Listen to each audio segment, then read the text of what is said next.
and welcome to A Grain of Sanderson, a podcast where we are foolishly attempting to read all of Brandon Sanderson's books in publication order. My name is Graham, and I am joined by Taylor Lane. Hello. And Jack McLaughlin. Hello. Today we are reading Warbreaker, which is a book that I knew nothing about it before I started reading it, apart from Jack saying color magic last episode. And I went into it expecting to not like it and being really pleasantly surprised. Yeah, I think this is a good time to mention also that we are probably going to be talking about Elantris and the Mistborn series, I imagine. Yeah. So you should expect maybe some minor spoilers for those two. Yeah. Kind of on the note of just referencing and connecting and comparing to those. This book actually started apparently when Brandon Sanderson's editor told him, "Hey, Elantris and Mistborn weren't very colorful. Your next fantasy book should have some more color to it." And Brandon Sanderson took that very seriously in this book. Very literally. Which is funny because it does actually impact the tone of the book. This is probably his lightest book until it isn't. But even still, I would say this is lighter than anything we see in Absolutely. anything we see in Mistborn. Elantris, I'm not sure. It's very bright and colorful, and I mean that in multiple different ways, as you guys probably know. Yeah. Yes. I feel like the addition of the colors too really bleeds into the humor and the tone of the book. It was just kind of honestly pleasant. It was very pleasant place to be most of the time. I mean, we're talking about the color as if it's the main thing, but I think the main thing that's sort of driving this is it's his only character-driven book that I've read from him, where the only thing pushing it forward is these conversations between the characters and not the overarching plot until the ending of the book. But we'll get there. We're not quite there yet. No, I've mentioned it to you guys before, but I, as with most of the Cosmere book we're going to go over, I have read these before we read them for this, but I read this book first back in high school. I want to say my sophomore year, which would have been, Jesus Christ, 10 years ago? Almost 10 years ago. And this is one of the few Cosmere books that I just never reread afterward. Partly because I didn't actually own a copy. So I would have, there was that activation energy of having to buy a new copy. But also because when I read it back then, I remember not liking it very much. For reasons we'll get into. But it's kind of interesting that reading it again older and also a little more aware and also with the mind to doing this podcast, I like it so much more than I did way back when I read it the first time. I still have the same complaint, the same primary complaint, which is about the ending, but it's less a big deal this time reading than it was the first time I read it. Yeah. Should we get into our one-sentence summaries? Sure. Yeah. Taylor, you take the lead. You're the first Sure. on my note sheet. Yeah, I said that my one-sentence summary was that this was everything I wanted from Elantris and Well of Ascension. This is. I mean, I would say that this is Sanderson's kind of third attempt at a high politics book, and yeah. I mean, Well of Ascension was a poor attempt, I would say, but I think it was at least an attempt, and I think that this one landed just in a way that the other two did not for me. Okay. Yeah. Okay, who's next? My one sentence, which has a little bit more explanation to it, is Warbreaker, the prequel to every other Cosmere book. And I mean that in a couple different ways. One is Warbreaker. You're not allowed to spoil future books, for the record. I know I'm not gonna spoil future books. There's a couple ways I mean that, but the main important way I mean that is that Warbreaker, to me, feels like the first book where he really meant the Cosmere project. The idea of doing this whole shared universe, this whole books connecting to each other. In Elantris and the Mistborn series, the whole idea of the Cosmere felt more like just kind of a fun fact. Just a fun thing for him to do in the background of him writing these other books. Warbreaker sets the tone for a lot of Cosmere stuff in the way he talks about magic. And then also once we start, this isn't really a big spoiler, but once we do start seeing crossovers, Warbreaker is used basically as the template for how he plans to do crossovers eventually. So Warbreaker to me really felt like the first book where he's like, no, I'm doing this Cosmere stuff and I'm setting the, because like the way he describes magic is he's almost establishing the way magic works broadly for the rest of his magic books. Yeah, I think we'll get into it when we get there, but I think this is the first time we get the term investiture in. It is the first time.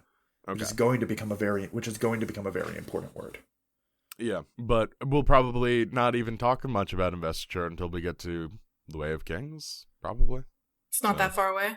That's I mean, true. it's not really a spoiler to explain what investiture means. It's just kind of the catch-all. It's just the catch-all term for you are magical right now.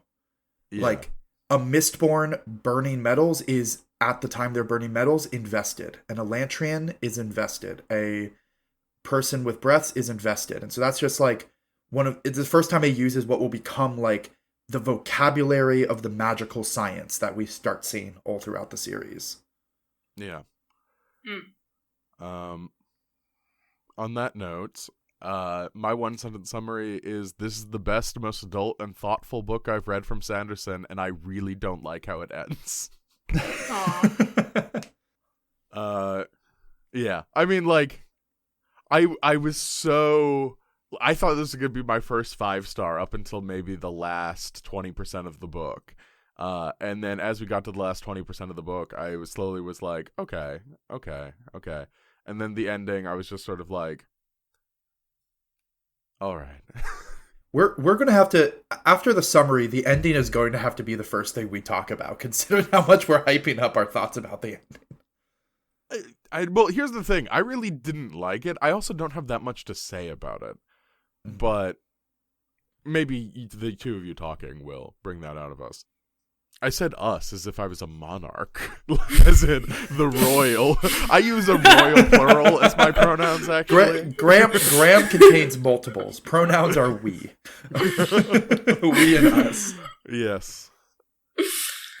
Okay. Beautiful. Shall we do the summary? Plural. We can jump into a summary. I wrote it. I wrote it. The least last minute summary for the last couple episodes, in the sense that I wrote this an hour before the episode instead of 10 minutes. Beautiful. I think I did one of the Alcatraz ones over an hour before. Yeah. Oh, okay. We're getting better, I think. We're learning. We're learning. We're getting better at this. So you start early. They're so hard to write. It's been a while since we used the term puzzle box story, but that's definitely true here as well. For sure. Yeah. Okay. Warbreaker takes place in the nation of Hallandren, a tropical, diverse, and often overwhelmingly colorful nation ruled by the Court of Gods. The magic of the world is that of breath, color, and awakenings. Every person is born with a single biochromatic breath, which they can pass to others. Someone with enough of these breaths develops many magical powers such as perfect pitch, life sense, and an aura that causes colors around them to brighten. Someone with many breaths can also awaken, passing their breaths into inanimate objects to bring them to life for simple tasks. This story follows 4 principal protagonists: Princess Ciri, her sister Princess Vivenna, the returned god Lightsong the Bold, mysterious awakener Vasher. Ciri and Vivenna are the princesses of Idris, a small humble nation formed when the original royal family of Hallandren abandoned the tropical lowland, believing that their nation had become too ostentatious and blasphemous. They follow the god Austere, and their religion rejects ostentation, arrogance, and the trading of breaths. However, their survival depends on a treaty signed 22 years ago that said when the oldest sister Vivenna was 22 years old, she would be sent to the Hallandren's capital Talir to marry their god king. The king of Idris, making a terrible choice and not wanting to lose his eldest daughter, sends the younger one, Ciri, instead. Ciri, 17, and the wild child of the bunch, is thrown into a political scheme she is unprepared for. She is pampered in ways she never experienced before, but also lives in constant fear and anxiety over her expectations as the wife of the God King, primarily bearing his child, who she is told she must not speak to, must not touch, and absolutely must not displease. Meanwhile, Vivenna, Feeling lost that her lifetime purpose has been taken from her, sneaks out of Idris and into Hallandren with the goal of rescuing her sister. She goes to Tutlir, along with a single soldier, Parlin, and quickly is overwhelmed by the culture there. She meets the mercenaries Denth, Tonk Fa, and Jules, who claim to have been working for one of her father's spies, and they promise to protect her and teach her the ways of Hallandren. They also convince her that the best way to prevent Hallandren from invading Idris is to take insurgent acts harming Hallandren's capacity for war. She gets distracted from rescuing her sister, instead going around with these mercenaries, meeting dissidents and destroying supplies. Lightsong the Bold is a returned god and an atheist, meaning that as a mortal he died in some brave or heroic way and returned to life with no memory and a single divine breath, making him immortal and giving him a perfect form. This makes him now a member of the court of gods of Hallandren. He and the other gods live in absolute luxury, all their needs met by a flock of priests and servants to see their every want and desire. The only thing they must do in return is lead the nation and eventually give up their divine breath to one of the people, killing the god but healing the petitioner of all ills. Lightsong rejects his godhood and does his very best to convince people that he is lazy, useless, and unreliable. He nonetheless gets pulled into the political machinations of another god, Blushweaver, and finds himself grappling with the meaning of his godhood and faith. Vasher is a mysterious person who carries a black talking sword called Nightblood and seems to know more about awakening than anybody else. He has a clear and bloody history with the mercenary Denth and spends most of the story working behind the scenes for purposes we do not learn until later in the book. Many things happen in the story, but eventually Ciri discovers that the God King cannot speak since his tongue was cut out as a child, and is actually a very sheltered but thoughtful and kind man, who she is convinced the priests are planning to kill once an heir is born. Vivenna discovers that the mercenaries were actually sent to kidnap her and have just been pretending to be her friend. They kill Parlin, and it turns out all the dissident actions they have been taking were actually to accelerate the coming of the war. Vivenna is kidnapped by Vasher, escapes, spends some weeks as a beggar, and eventually learns awakening as she grapples with her prejudices, assumptions, and sense of purpose. The story culminates with an insurgent attack on the palace, where Ponkal, which we have not named yet, rebels try to provoke a war between Idris and Hallandren by killing the God King, killing Ciri, and torturing the command phrases for Hallandren's army out of Blushweaver and Lightsong to send them on a warpath to Idris. Vivenna and Vasher are also here, confronting and eventually defeating Denth. The insurgency is stopped and Ciri's life is saved when Lightsong gives up his life to heal the God King's tongue, letting him use his immense wealth of breaths to awaken all the tapestries of the castle to grapple and subdue the rebels. The army marching on Idris is stopped when Vasher reveals himself as not just a returned, but one of the 5 sages that invented much of modern awakening. He reveals that the statues of warriors throughout the city are actually a lifeless army, and they can be awakened and sent to defeat the army marching on Idris. The story ends with with Ciri happily in love with the God King, and Vivenna leaving to travel with Vasher and discover more of who she is. Pretty sure that's the longest summary we've ever done. Yeah, I had to throw in a many things happened in this story just to like the important bits are Denth's betrayal, Ciri working with the God King, and actually in writing this summary is what made me realize, hey, Vivenna and Vasher really had nothing to do with the climax except like giving the Deus Ex Machina at the end of the army. Yeah, it's unfortunate. Because I was like, wait, what did Vivenna? I was writing this, and I was like, wait, what did Vivenna and Vasher do to help the situation? Oh, right, they were just there doing their own thing. Killed Denth. The other one that I have, I had an alt 1-sentence summary, which is, everyone says this book is horny, but it's really just the first book where sex exists. Yes! Oh my god. And Blushweaver yes. makes sure you know that. Yes, it's true. I love Blushweaver. In a less good book, she would be really obnoxious with a different style of book, but I love that she's weaponizing her sexuality in every scene she's in. It's so good. Yeah, it's like, I'm hot, and I'm going to make that your problem. Yes, exactly. Yeah, I immediately took a liking to Blushweaver. I loved everything that she was. And it was like, you know, my boyfriend Walton, he was like, big titty girl? Like, big titty girl? And I was like, she's not just big titty girl. She's she's so smart and clever and, you know, amazing. And he's like, and she has big titties. And I was like, okay. The book reminds us often that she has very big titties. And in a lesser book, this would be very men writing women she-breasted boobily down the stairs. But again, like, she's leveraging her power this way in every scene. And, like, sometimes it doesn't work. Like, they could try to seduce, like, she tries to seduce, like, a child god. Which we'll get into that. But when she tries to seduce the child god is like, Blushweaver, like, I admire this, it's not gonna work. No, and just to explain for anyone who hasn't read the book, Blushweaver is another one of the returned gods, meaning as a mortal, she died and was reborn with no memory, and there's a lot going on with, like, why the gods look like they do, but essentially gods come back looking in a way that their culture perceives as godly. So it's not that they all come back with chiseled six-packs and really big, but in general they are divine in some way. And the way Blushweaver comes back as divine is as a goddess of beauty, as like a Venus or Aphrodite figure. Blushweaver, the goddess of honesty and interpersonal relationships. When we meet her, she's very described, very sexily, like the way she acts, the way she talks. Sexualized. She spends the entire book trying to seduce Lightsong, which at first you think is just a way to manipulate him, but then later in the book it's like, no, she's actually just really into him, but she also needs him for political reasons. Yeah, the scene where we find out that she's just really into him is the one of the points where I wanted to throw the book across the room, which I did not, because that would be throwing my phone across the room. But if I had a physical book, I would have thrown it across the room. But yeah, no, she is one of the main leaders. Taylor, you're looking confusedly at me. No, I absolutely completely missed that. It's the scene where she calls Siri a slut. Oh yes, that scene. Yeah, that scene sucks. We'll get to it. Is it the one where she became very childish about the way that she was gaining attention? Was it the scene where he was like, I'm actually taking attention onto me? No, Lightsong wasn't in this scene. This was Blushweaver. This was a Siri chapter.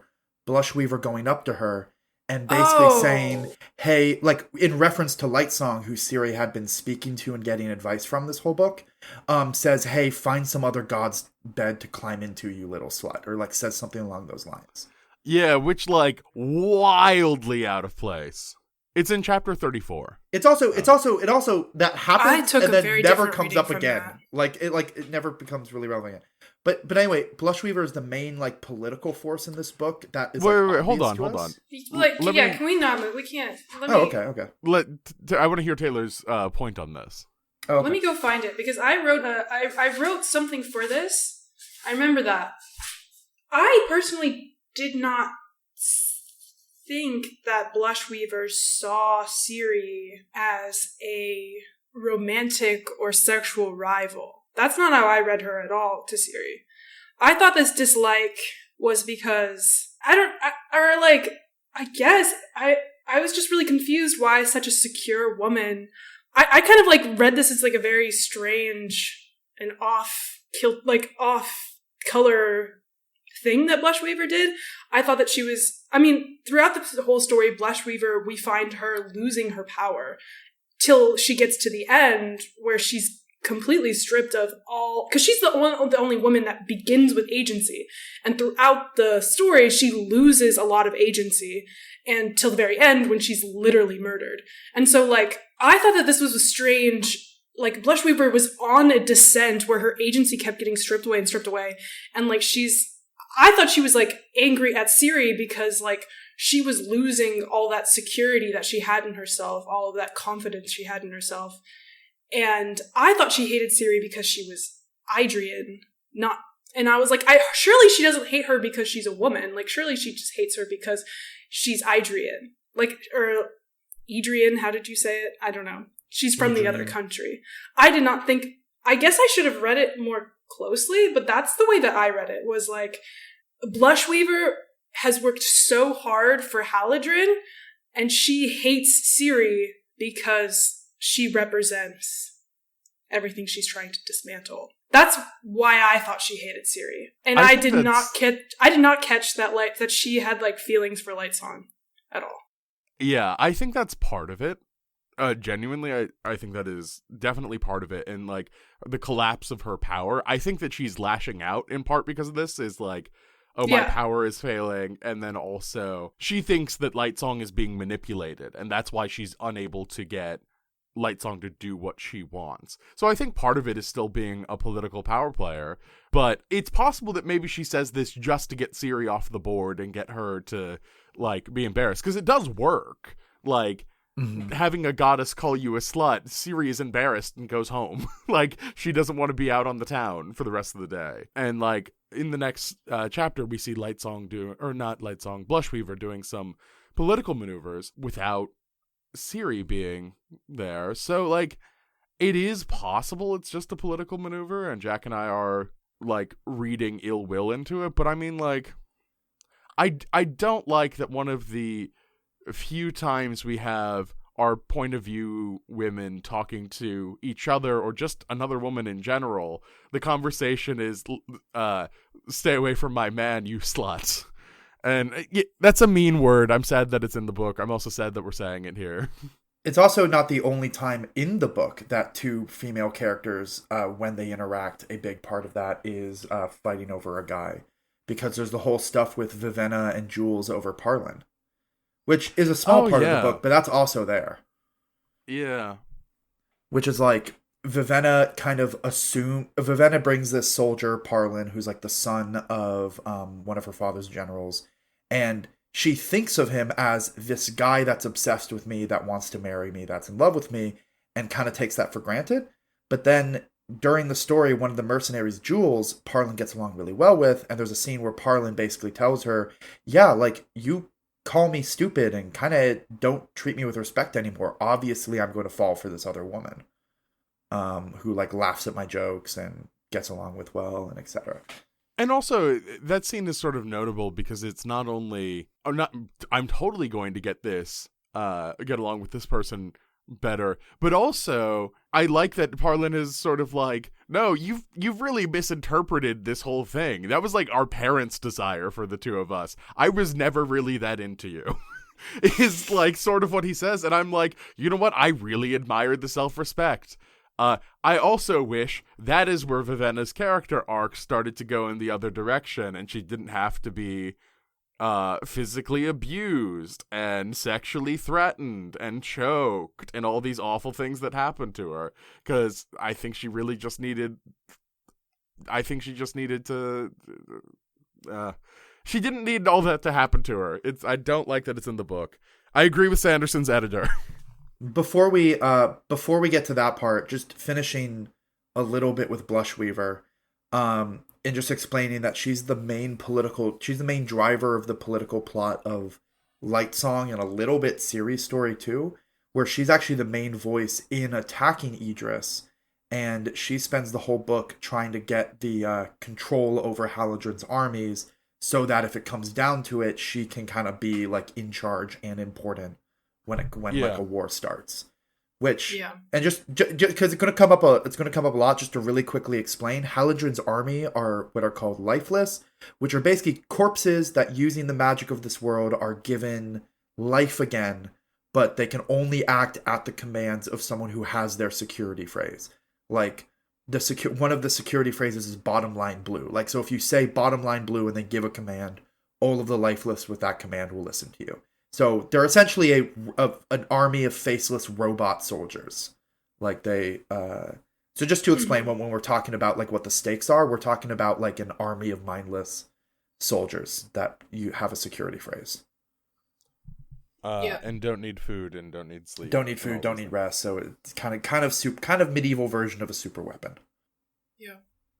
But yeah, where do we want to move? Do we want to go to Vivenna? Do we want to go to Ciri? I think that, Blushweaver's story will continue to be important. Discussed. I don't think that, I can tell you, we talked about this a little bit before we started properly, but I had in my attempt to be better at close reading, I was like, I think I picked up a theme of this book, and then both Graham and Taylor have been like, we can't wait to disagree with you. But we can talk about that, because I think that will lead into a lot of different stuff. Yeah. So when I was reading this book, And this mostly came up out of the scene where Ciri has been brought to the palace. She's being prepped to be presented to the God King as his new bride. There's no marriage because the whole idea is the moment the God King decided he wanted you, you were already his wife. So they don't even have a marriage. It's just like we're now presenting his wife to him.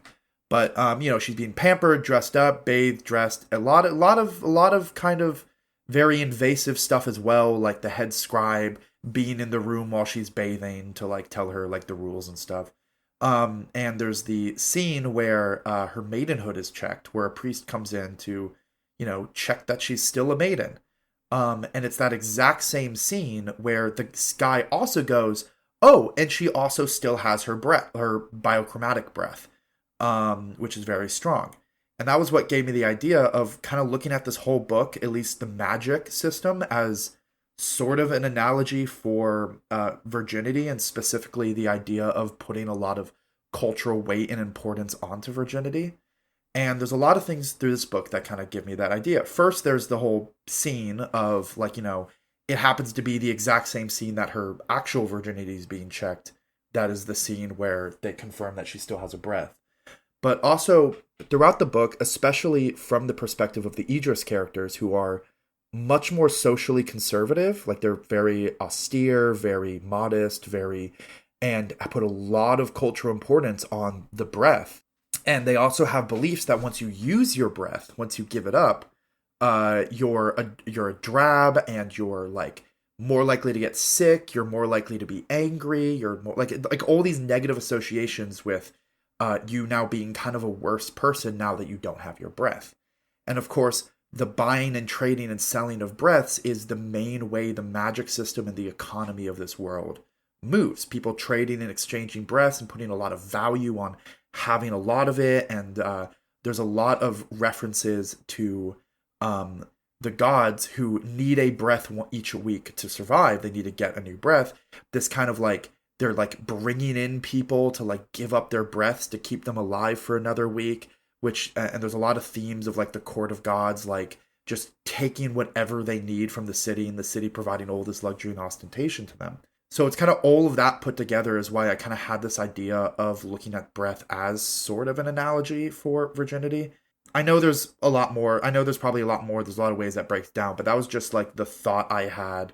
And also throughout the book, especially in Vivenna's story, there's a lot of her perceiving things and herself as being ruined by this city that trades and sells in breath.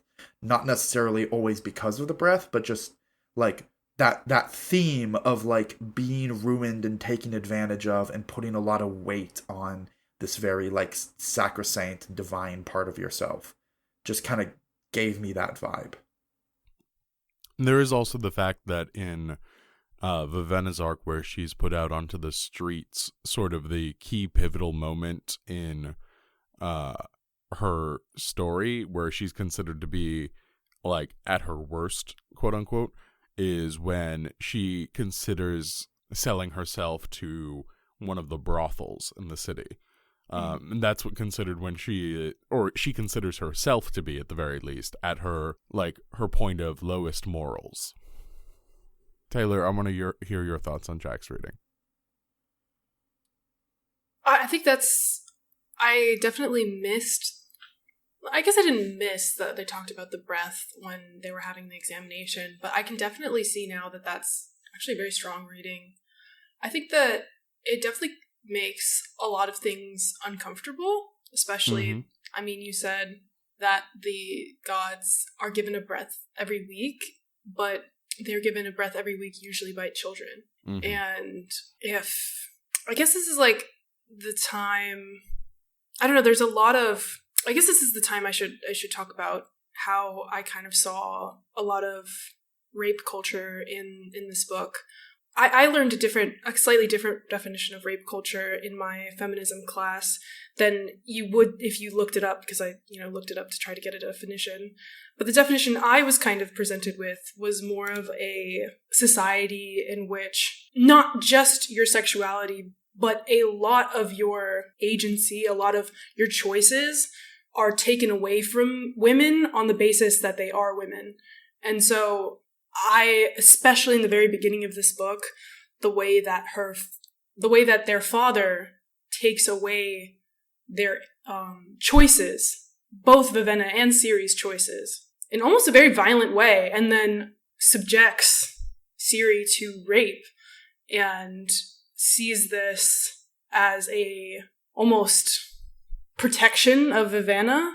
Like, there's just a lot of ways in which, like, this book also deals with the patriarchy, but it deals with the patriarchy in a way that Elantris did not, because we are now allowed to have sexuality in this. And so I just see the way that, like, to me, this reading is like I'm looking at the different women in this book and seeing how they have been raped of their choices, and the ways that many of them are kind of responding to this rape, even if it's not specifically sexual rape. Like, there's still a violence that is done against these women interpersonally. Yeah, and like I would say a constant theme for Vivenna and many of the women in this book, but particularly Vivenna,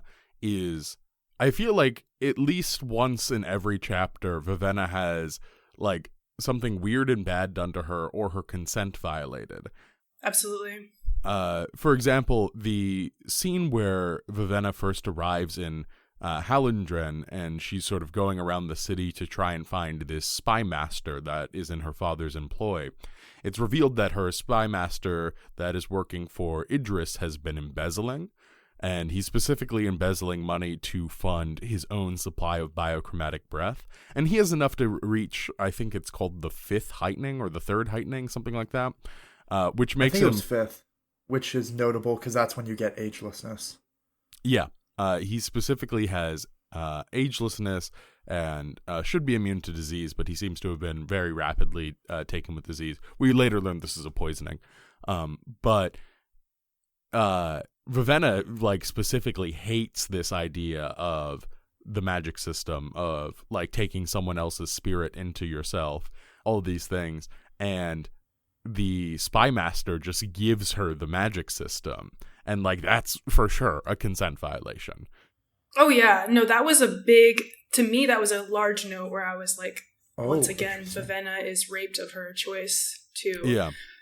Because she got so close, too. She got so close to, like, being like, maybe I should take this.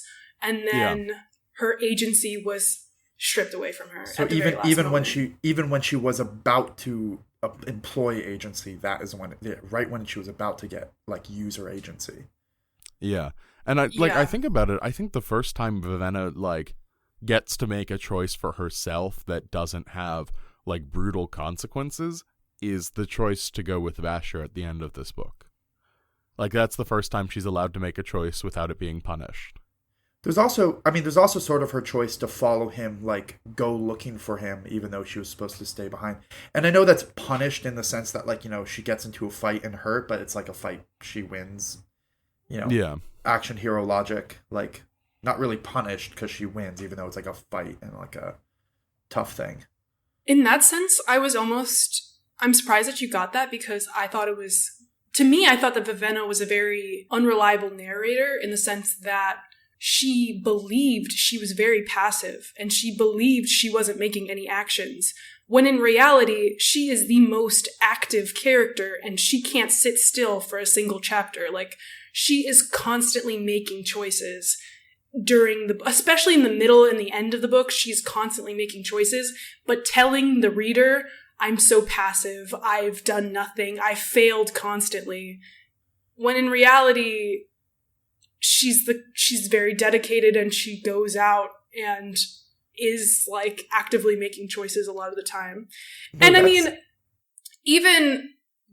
but kind of the thing is, like, in retrospect too, like, I think what she hates is that she was conned by Denth, but really, even though it was a con the whole time, while you were reading the chapters, it did look like Vivenna was an active participant and even though it was a ploy, she finds out later think that's a big blow to how she sees how active she is in the narrative. I don't think that takes away from the fact that she was not really a passive kid. She wasn't passive when she was I with think them.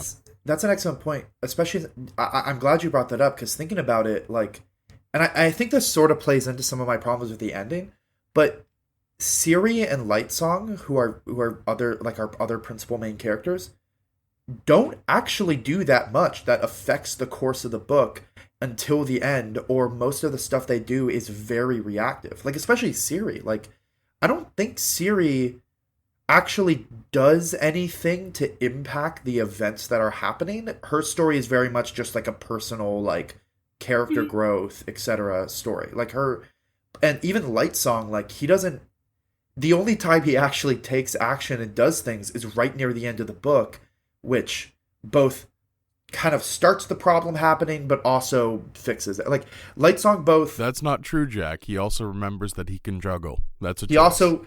Okay, he made the choice to start juggling again. But no, I think that's really interesting, because, yeah, when you look at it, it's Vivenna and Vasher, although he's sort of a fourth POV, but it's very scattered, and there's not many POVs of him. Well, that's one of the interesting things about Vasher, and we'll get to him when we get to him, but in a different Sanderson book, he would be the point of view character. And that's true. That's the thing that I really like about this is he's not the point of view character. He's not the character that we follow, because he's the guy who's most powerful with the magic system. He knows what's up. He basically invented the magic system. Like, or yeah. like was one of the people. Well, that's the who final so. reveal of the book, is that he invented the magic system. Anyways, you were saying. Yeah. Oh, I was just saying that, like, yeah, other than Vasher, who for most of the book is the actions he's taken are very much like in the background. And even still, most of his actions are in response to what Vivenna and her jolly band of mercenaries are doing. Like, most of in terms of the actions being taken that impacts and moves the plot forward, it's almost all Vivenna. Mm-hmm. Everyone else is being very reactive, which is interesting, especially since, of all of the characters... Actually, wait, no. I was about to say of all the characters, she's the most dismissive of her agency, but that's actually not true, because Lightsong's also really dismissive of his agency. Yeah. Or dismissive of his role. So that's kind of an interesting parallel. How did we feel about Lightsong, by the way? Because I quite liked him. I found him very charming. Throughout the book, every time there was a conversation between Lightsong and his head priest, or just some kind of interaction, like I think you say his name Larimar. I don't know. I call him Scoot. My first thought was, I like this guy. My second thought was, Graham's gonna love this guy. Yeah. I was like, this is exactly like the conversation between a god and his head priest about the nature of the god's divinity. Like, Graham is going to eat this shit. I'm eating this shit up. Graham's going to eat this shit up. Was my for sure. I mean, like, to me, this is Sanderson at his best, and I'm like, I wish there was more of this in every book. Yeah. I mean, like, and then the reveal at the end. God, I love that so much. Which reveal are you talking about? Of who Lightsong was before he returned, and more importantly, who Larimar was to him. Yes. Yeah. Okay. Yeah. So like Larimar was Lightsong's head priest.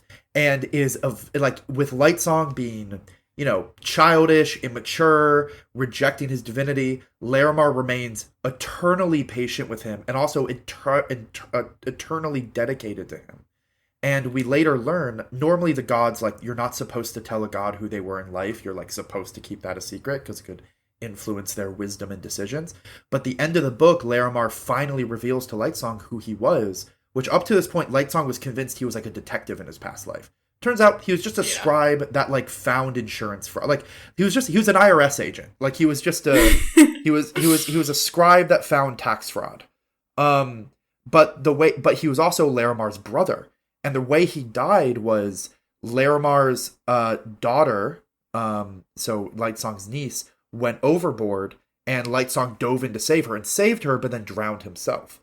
And Larimar, up until that point, had been like questioning his faith because the god he used to work for was very conniving, very deceitful, not very godly. And so he was starting to be a little like, maybe this god thing's kind of bullshit.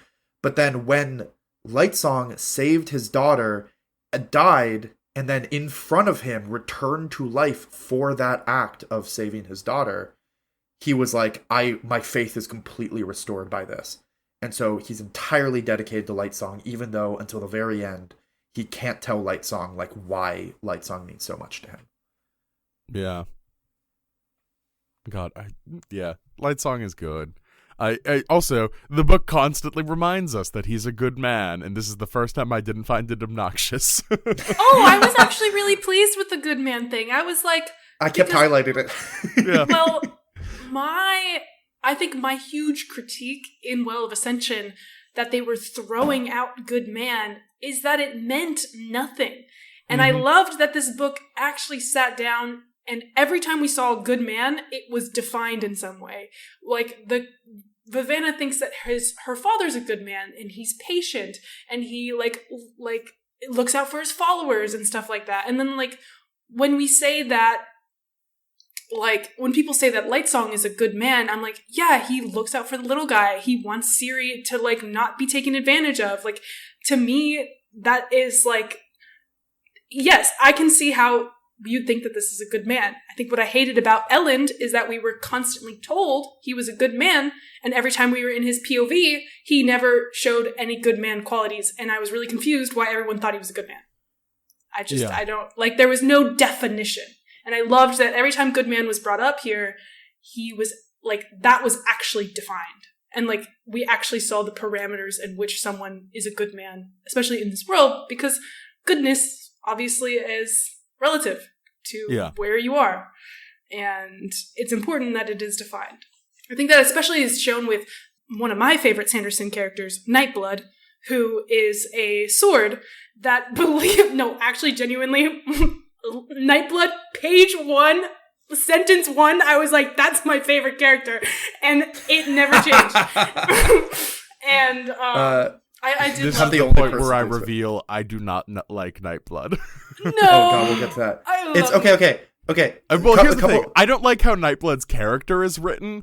I love the idea that this is an object that was awakened with the command destroy evil, and like it has a very limited grasp of what evil is. No, so it has no grasp. It was just like destroy evil, and it's like, I don't know what that is, but I'm down. Yeah. Like, that I think is very fun. The fact that it's written in such a way where, like, it's sort of like a... Well, no. I won't go into it too much. I don't love how it's written, but, like, I do love the idea behind it. I just want to real quick... I think that just shows that, like, to finish my point, that, like... Yeah. He actually genuinely thought for the first time, it seemed, that goodness and evilness is relative, and so took the time to actually define for us what good characteristics are, and what the characters believe good characteristics are, and what characters believe evil characteristics are. That reminded me of a thought. I will also say that, just as a sort of small aside, this is the first time we get...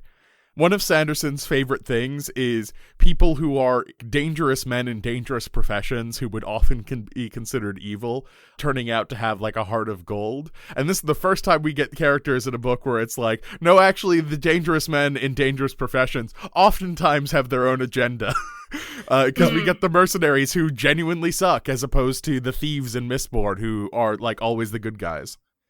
Actually, Taylor, you bringing up the whole like good and evil being relative thing, being a cool thing in this book, except he doesn't do that all the way through this book, even with Nightblood, because Vasher's a good guy or whatever, but he's also a serial killer for the first half of the book, because bodies keep showing up because the thing Nightblood does is it tempts people. Like, he throws it into a crowd of people, and they look at her and like, I want to pick up that sword.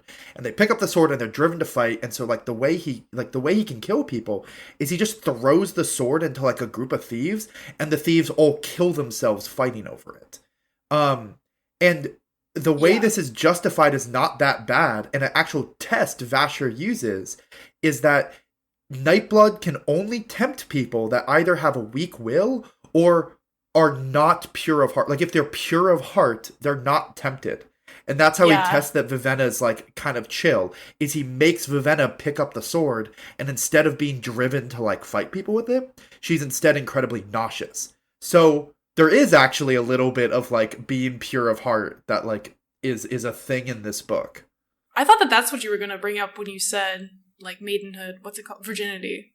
Oh, Because no. I was really I was like, that one was the one part where I was like, what is this? When he was like, you can't tempt everyone, they're pure of heart. And I was like, what? Yeah. So What are you talking most of the about? book is this whole like evil and good are relative, except when it comes to the magic sword that can tell if you're good of heart. I mean, Yeah, also, that's fair. like, I'm willing to forgive it. There's the all-timer tweets, which I'll probably put in the description, of, I fundamentally hate monarchy and the church, but my favorite thing is in the world is when the chosen king takes up his holy sword and like does battle against great evil. The response is my therapist. Who doesn't? I want to one other thing I want to say about Nightblood. I completely forgot to write anything about him in my notes, which is ironic considering a big part of which is ironic and appropriate at the same time, considering a big part of this book that keeps coming up is Lightsong keeps having kind of like prophecies of this war to come, and like he has to stop it, which is true. There is a war coming that has to stop it, but he keeps imagining it with this black sword at the center, which is clearly supposed to be Nightsong, or not Nightsong, Nightblood. But You've been playing too much Baldur's Gate 3. I haven't played it in months, man. But it clearly is supposed to be Nightblood.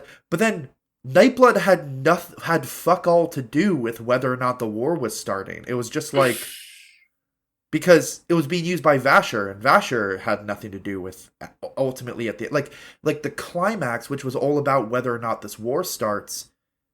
Nightblood was sort of just the weapon Vasher was using in terms of like impact on like nothing about Nightblood deserved, to my mind, this place as like the center of this prophecy over whether or not the war starts.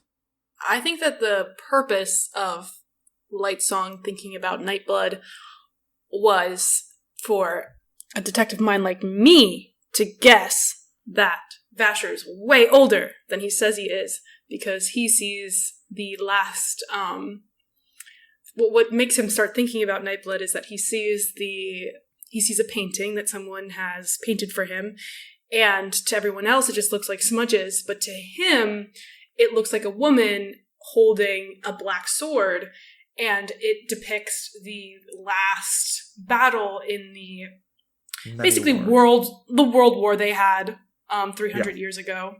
The Many War is what they call it, but it's really it's World War. World War. So one of the last battles in the World War was a woman holding a sword, a black sword, and so that I think was a way to get to clue off the reader, to get them to think about how the magic system works and get them to predict what was going to happen later. I'm going to make a cold shot, and I genuinely don't know at this point because we are starting to get to the books that I don't know about. I'm guessing Nightblood being at the center of some war probably has to do with some Sanderson books we haven't read. Interesting. Like, if I had to guess, I'll make the cold shot that Nightblood probably turns up in some respect in Stormlight. I think Nightblood feels like more appropriate. I mean, here's the thing. Mild spoilers. The Stormlight Archive has talking weapons in that series already. They're very different from Nightblood. But if I had to make a called shot, I would say, like, that's the one that's probably going to...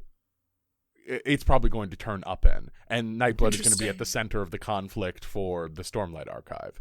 Now, whether or not Sanderson meant this at the time is a different command. It's entirely possible. But... Interesting. We shall see. I will neither confirm nor deny. Yeah. The other thing that I would say, like, going on that point,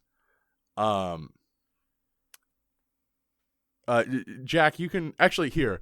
I'm just gonna send a DM to Jack because I just had this thought, and I just want to watch Jack's facial expression, which I know is gonna make a great podcast content when you can't see Jack's face. Do you want me to like say a yes or no, or do you want me to say nothing? Well, I don't know if this has been confirmed. So if it's a yes or no, I'll say yes, no, or read and find out. I'll say yes, no, or Raffo. Raffo. But yeah, no. I think Taylor. Just to kind of continue that conversation, the reason I didn't read that as a hint to Vasher's age was specifically because we know that the gods have a little bit of a sense of prophecy. Lightsong saw that sword in that painting of a war, but his priest didn't see a black like sword or whatever. So I saw that as I guess I didn't even think of it as being a looking back in time thing. I thought of it as purely prophetic because Lightsong was seeing things in the painting that his priest, which I guess is never confirmed or denied. I just kind of assumed his priest had like at least like the first or second heightening because he was a head priest. But it's never actually said whether or not Larimar has like any heightenings or breaths. And if he had heightenings or breath, that means he would have the same like perfect color recognition that Lightsong had. Okay. So the fact that Larimar didn't see it made me think it was purely a prophetic thing. I definitely didn't think that Scoot had the same color differences, and so I saw it as like someone with a lot of skill and a really high biochromatic count made this for a god who would also have a very high biochromatic count and could tell the. Okay. I'm gonna real quick read Graham's message. Okay. Do you want me to give an answer of yes, no, Raffo? Sure. Yes, but confirmed in an interview, not in text. God damn it, Sanderson! Stop confirming these things in interviews. Just let me be right when I read it. Oh my god. Or I No more.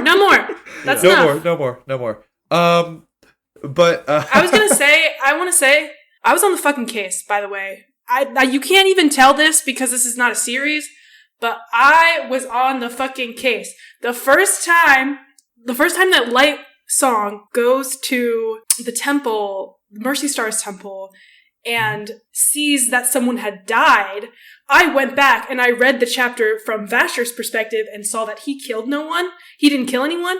And so I put on my fucking thinking cap and I was like, this suspect needs to be really, really fast. It's Denth. it was Denth. Like, why is Denth? But then I was like, why is Denth? Because at this point, Denth was completely on Lymphavana's side. I was completely, like, why the fuck would Denth be there? But I was like, it could only be Denth. It needs to be someone who's super fast and uses a dueling weapon. I was so proud of myself. I was on the case, and I predicted that Vasher was going to be returned super early on as well. I'm actually super interested to hear about your like predictions and what you got right or didn't get right. Because this book had lots of reveals, like, throughout it. Like, lots of little plot twists and reveals.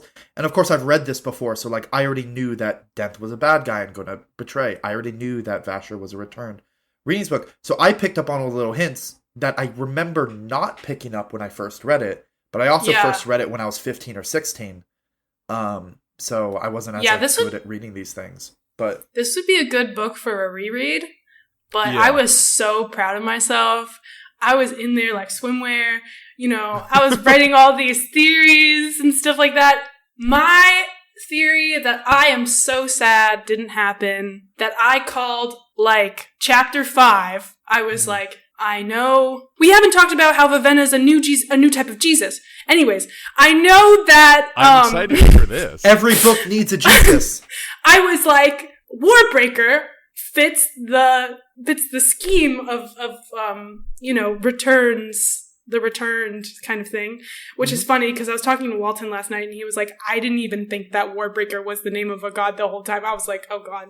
Anyways, me, chapter 5, I'm thinking, oh my gosh, this is so exciting. Ciri or Vivenna, I don't know who, is going to die and return as Warbreaker at the end of this book. Like, I was like, this is going to be so awesome. That's like, super they're going to be like the cool hero at the end. That's a way better ending. I know. Also, I think it's so cool that you picked up on that because when I first read the book and it was revealed what Warbreaker was, which for our listeners at home, it turns out Warbreaker was Vasher's original returned, because all the returned have names like Mercy Star, Light Song, Blushweed, like names like that. Warbreaker They're all very Gundam. All the very names. Gundam. They're all very Gundam. They're all Gundam. This is actually a Gundam story. But they're all very... More than you think. We learned that Vasher's original return name was Warbreaker. And when I first read that way long ago, and also this time reading it, to me that just registered as a roll credits moment. Just they have to say the name at the end. Like, they have to. So I read it as like, it's such a Deus Ex Machina and so disappointing. I was completely... But that's cool that you like, picked up on that, because I never picked up on that my first reading. I was so ready. I actually have a text messages to Walton where I was like, I'm so excited. Siri's going to be Warbreaker or Vivenna's going to be Warbreaker. I'm really concerned he's going to make Vasher Warbreaker because that would be boring. And then I and then I didn't think about that for the rest of the time. He already was Warbreaker, which is so boring. I was so, because, okay, so Vivenna's a new Jesus, right? We've got, we've done a lot of Jesus figures in Mr. Sanderson's book where people die and come back to life. It's also important to know that Lightsong is also Jesus, but we'll get to that. Well, also, there's a whole court of Jesuses that are bad at being Jesus. Mm-hmm. Anyway, okay, to your point. I don't know if Lightsong's really Jesus, because he doesn't really come back from the dead. He dies for someone's sins. He does die for someone's sins, but to me, the classic Sanderson Jesus comes back to life. Comes back and... Lightsong did come back to life. It was just before he died for people's sins, so he just got the order wrong. Vivenna, to me, follows a very classic... So she's not only a Jesus character, I think in a lot of ways, to me, she's a very popular Western mythos character, where she has this descent into hell and comes back reborn. And so that's what I really loved. You say you hated those chapters where she's a beggar. I loved the thematic descent into your lowest to come back reborn. I kept writing I can't wait for her to be reborn new in some way, and she was completely reborn anew. And so I loved that she didn't have to die to be reborn anew. I did think at the time that she was going to get jumped in an alley, genuinely die, and be returned and be Warbreaker in some ways. She's going to... That is better than what actually happens. In some way. That's what I was waiting for. I was like, she's at her lowest. Her entire morality's completely been shattered. And yet she still holds on to her. She's just found... I think it was not even that she was entirely shattered. I think a lot of her characterization remains strong throughout. It's just that the surface level things, the things that didn't really matter, were broken down, were killed, were metaphorical descent into hell. And she was reborn almost where she just had all of the same characteristics. She still had her determination. She still had, what did I write here?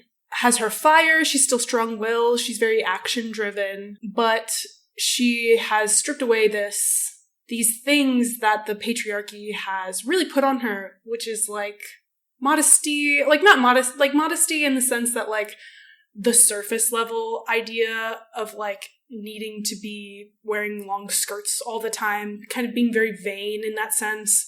Her modesty had turned to vanity, and then being very judgmental. We know that's kind of her big turning point, is that she's extremely judgmental of the people around her. And then she kind of descends into hell and comes back still with her faith, though. She still has a very strong faith in Austere, and I loved that she still prayed to him in the last part of the book where she's I need strength or something like that, and she went and was still faithful to what she had. It was just she was just changed and been stripped down to who she really was on the inside. I just loved it. I love her. Yeah, and with her faith, it felt like she came back with a little more of a genuine sense of faith rather than a faith out of obligation or habit that she seemed to have before. Where like, because it seems to go the direction of she didn't really understand her faith, like what it was really meant to be saying, until she went over a little bit, because there's the whole like, oh, you're supposed to be modest and not think you're above others, but in the way she did it, she was putting herself above others. That kept being brought up over and over again with regards to like the Idris religion. I think a huge part of what made the Idris religion so not degrading but so harmful was the repression of emotions. And Ciri never really had her, she knew she felt guilt about not repressing her emotions, but Vivenna began the book genuinely annoyed that she had emotions and was trained to suppress any strong emotions she has.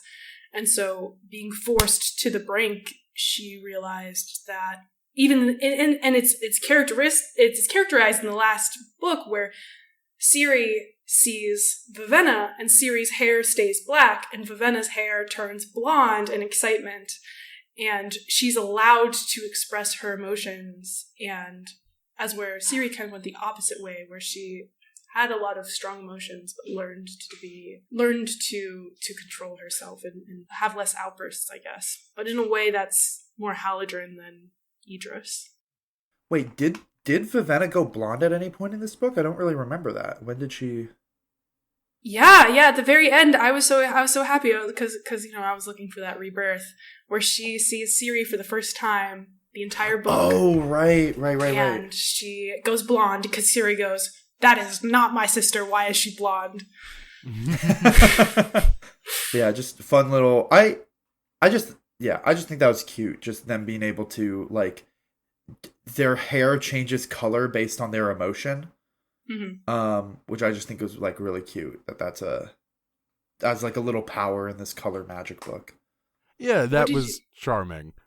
What do you have to say, Graham, about what I said about my Jesus reading? I guess I think your reading is good. I think that is all a good reading, and I'm glad someone of the three of us likes it, because I was worried that a lot of our talk for Vivenna is going to be I had, this is one of my notes, is everyone keeps referring to Ciri as the vessel, but honestly, in the book, she's supposed to be the vessel for the God King's child. She's not even allowed to just be a woman. Everyone refers to her as vessel. No one's like, Ciri, an object. By the way. Yeah, she's an object. But one of the things that I had as a note is, I felt like Vivenna was, a vessel for just all of the abuse and misogyny in this book. Now, granted, Ciri gets a lot of that too, but I just kept feeling God, this girl cannot get a W this entire book. But with your reading, there is some sort of redemption there that I think is good, especially with your perspective on that.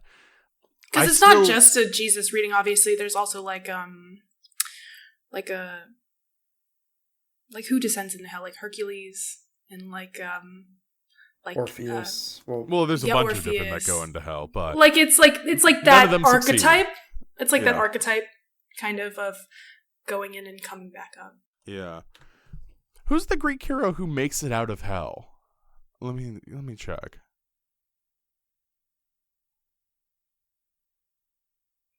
Okay, Heracles does it. I was about to say, I've seen the Disney movie, and he seems to make it out okay. But I don't know. Heracles does it, Theseus does it, and Orpheus does it. Also possibly Odysseus, but that's only in later retellings. Okay. And Orpheus is debatable because he immediately kills himself. I was trying to think if I had anything to add to the Vivenna reading, which I think is really, really strong, and I don't really have any disagreements with. It did remind me though of Graham, I think you mentioned this near the top of the tone being very wildly all over the place. We have Ciri's story, which is very bright and colorful, dealing with the gods and just kind of, but also being stressed by hidden enemies. Light Songs, which is just kind of mostly happy and chill for most of the book. It's just kind of him struggling with his own thing. And then Vivenna's story, which is genuinely him learning to juggle, is a very key plot point. That's not a joke. I was not making a joke earlier. I wanted to make people laugh, but genuinely he does learn to juggle at one point. The man is having a wildly different time than Vivenna. Yeah, but But and then Vivenna's just having a horrible time the whole book. Like that's the Vivenna's side of the book is where we're having people getting like killed and murdered and like choked, and like her like spending her time as a beggar. Like it's just very, very not fun. And apparently, and I read this from, I was reading some of the annotations to Warbreaker. His editor was complaining about this throughout the entire writing of this book, that there's way too many different tone shifts going on. There's Vasher, who is dark and violent. There's Ciri, who's romantic and kind of whimsical. Like we haven't talked about Ciri and the God King yet, which is just, it was kind of a cute fantasy romance. And then Light Singer, who's like glib and like comedic murder mystery. And then we have Vivenna, who's just kind of having a bad time the whole time. But like this is something that even his editor brought up as like actually as a complaint, that the book was varying in tone really, really wildly. Yeah, but then Sanderson was like, no, I need to do it this way. I do wish there was less of it, because again, like a lot of Sanderson's tone, this is the most adult book he's written. This is the book that's closest, I would say, to a book for adults. Although, because this is the first time where most of our characters are adults. We only have one, like, teenager point of view. Which is the one who also gets married and is required to bear a child. But, you know, it's a different thing. Yeah, but I don't know. I think there's also the other thing that I sort of struggle with Vivenna's chapters is there's a lot about her that I like and her arc, especially with your perspective on it now, Taylor. There's a lot of stuff in there that I still don't like. Like I hate the section with the slumlords. I think that shit sucks. Where it's just, I wish it was more engaged with the material conditions of the slum and not just like, here's the dude who rule and corrupt the masses. Like, it would be much stronger if they were like community leaders. Well, they had a moment like that.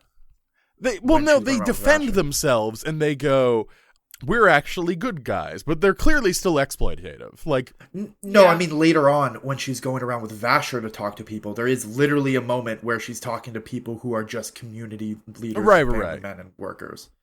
So she does eventually do exactly that. And from them, she does get a perspective of like, they're not exploiting people. They're just like having a bad time. Like I think one even points out, it's like, I can't return, because she keeps bringing up this whole like Idris is going to come down, you guys can return to Idris, and like we don't want to return to Idris, our lives were bad there, we're trying to like find a new life. Yeah, but I think part of the reason I'm bringing up that scene with the slumlords in particular is like the community leaders there are specifically, or the slumlords as they're called in the text, are like suspicious and evil and bad men. However, whenever we see that maneuver in like a ruling class society as portrayed by Sanderson, they're generally fundamentally good.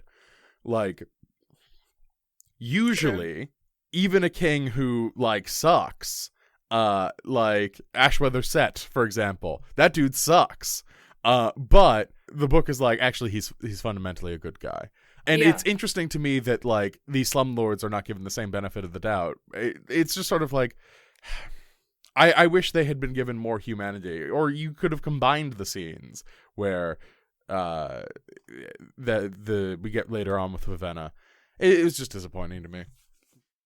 Yeah, that's fair. I think I liked, though, how, I mean, on the flip side of that, how he complicates the idea of, we've been talking a lot about feminism and how this book relates to women, but I mean, this book is also a lot about class, and I think I like how class is, I think, genuinely like interrogated in this book, where it's like not we're given, like Vivenna learns to not hold on to her initial judgments of people, and so we are given initial judgments of a lot of these, like you said, slumlords and stuff like that. And then that idea is complicated by the fact that they are, in a sense, helping their community in some ways and are believe themselves to be the heroes. To bring that scene where Jack was talking about later, where Vivenna goes and talks to just some normal dudes, she's like, the king can help you and get you back to Idris, and one of the guys is like, I know I'm like an Idria, but like Idris kind of sucks, my princess. Like, I don't want to go back there. I've lived here for 50 years.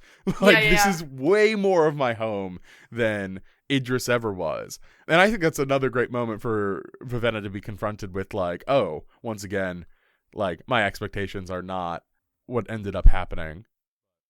Yeah, I think that I really liked how he plays with how the people in Tel Talir, the city that they're in, how they have a neighborhood of people who are Idrian, but as happens in real life when, you know, a community of people from a certain country go and make neighborhoods I'm speaking specifically in America, they become something new. They are no longer really like empathize or see themselves as part of their home country, especially since they're getting into like second generation, third generation Idrian people who have lived in Tel Talir their whole lives and stuff like that.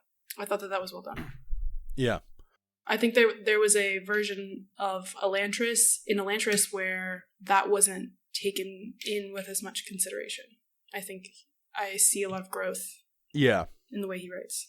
That's a good point. That it's much more engaged with, as I was saying earlier, the sort of the material conditions of the world rather than, and is more true to life than it is in Elantris. Although I still genuinely quite like Elantris.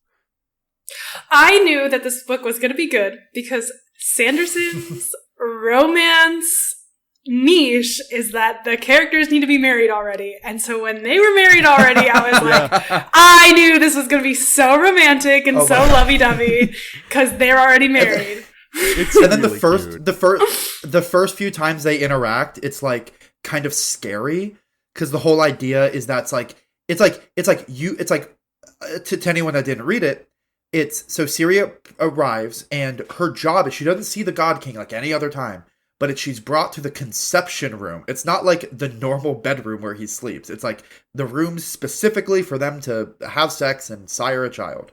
And she's like all dressed up. And then she's told you have to go in there, you have to take off your clothes, you have to kneel in front of him, and then when he's don't move, and then when he's ready, he will knock twice on the bedpost, and that's when you then have to like climb into bed and like have sex with him or whatever. And she gets there, and he's just sitting in a chair like in shadow, just watching her, and she stays there all night, and he's gone.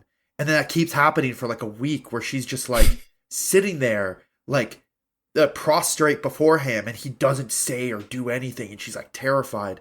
And then it turns out it's because one, he's mute, he has his tongue cut out, and two, he's terrified and has no idea what he's supposed to do because no one explained to him what sex was. Yes, he genuinely believes that just the two of them being in the same room is enough to conceive a child, which is very funny and very cute. He's just like, I don't know what's going on. There's a naked woman in front of me. What the fuck do I do with that? Literally the exact first chapter that Ciri, is terrified. She gets naked. She kneels down.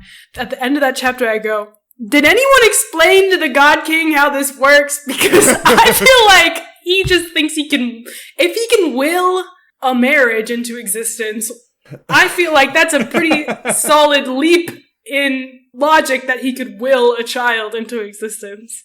Oh, for sure. I mean, it's so funny. Also, I just want to go back to the lead-up chapter. Ciri getting ready and being prepared, quote-unquote, for the God King, and, like, actually entering his chambers, that's the scariest thing Sanderson's ever written. Absolutely. I knew you were going to like that. Yeah, it's so deeply upsetting, and like eventually it does turn into like a very cute relationship. Also, I really got to say, Sanderson's got a thing for arranged marriages, and and arranged not marriages. Going to spoiler for the rest of his books. That's not going to stop. That's the only way you can do romance. The only way they can romantically fall in love is if they're already married. Do we get an arranged marriage on Stormlight Archive? Not until book 2, but yes. Okay. Well, that's the one I did not read. So, for the audience at home, I have read The Way of Kings. I read like 4 chapters of the second book, Words of Radiance, and then I didn't like it, so I skipped straight to the third one, because the third one is the point of view character that I really like in Stormlight. It's his main book. But I also didn't finish that book. I got about a third into it. I'm like, I'm missing too much context. I know this podcast attracts more of a critical audience than a super fan audience. I'm just guessing. But if there are any real Sanderson fans out there, they probably are very mad at you now for just skipping a book. Oh, for sure. That was a bad choice to have made. However, He didn't have a, he didn't have a podcast. Who cares? Then. Listen, Graham is suffering through all of this Wheel of Time books. He can do whatever he wants after. God, if we're talking about Sanderson Jesuses, let's talk about me, because I am suffering more than Christ did on the cross. Like, okay, we will get to that, and on that we'll get to that after go the to podcast. a quick bathroom break.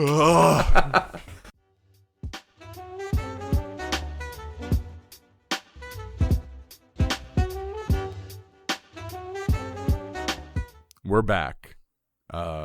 Taylor, you wanted to talk about Siri? Yes. Okay, so we started talking about how terrifying you mentioned how terrifying you thought that the chapter was before we lead up to her going into the bedchamber. Yeah.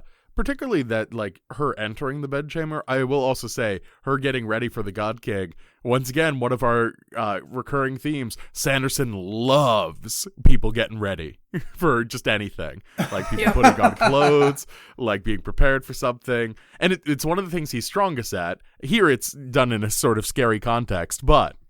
I never noticed that before we started doing this podcast and you started pointing it out. But yeah. But it's one of his favorite things. And also, he's good at it. Yeah, it's terrifying, and it's like, she is terrified, and I almost wish she felt more, I mean, this is like not anything, whatever.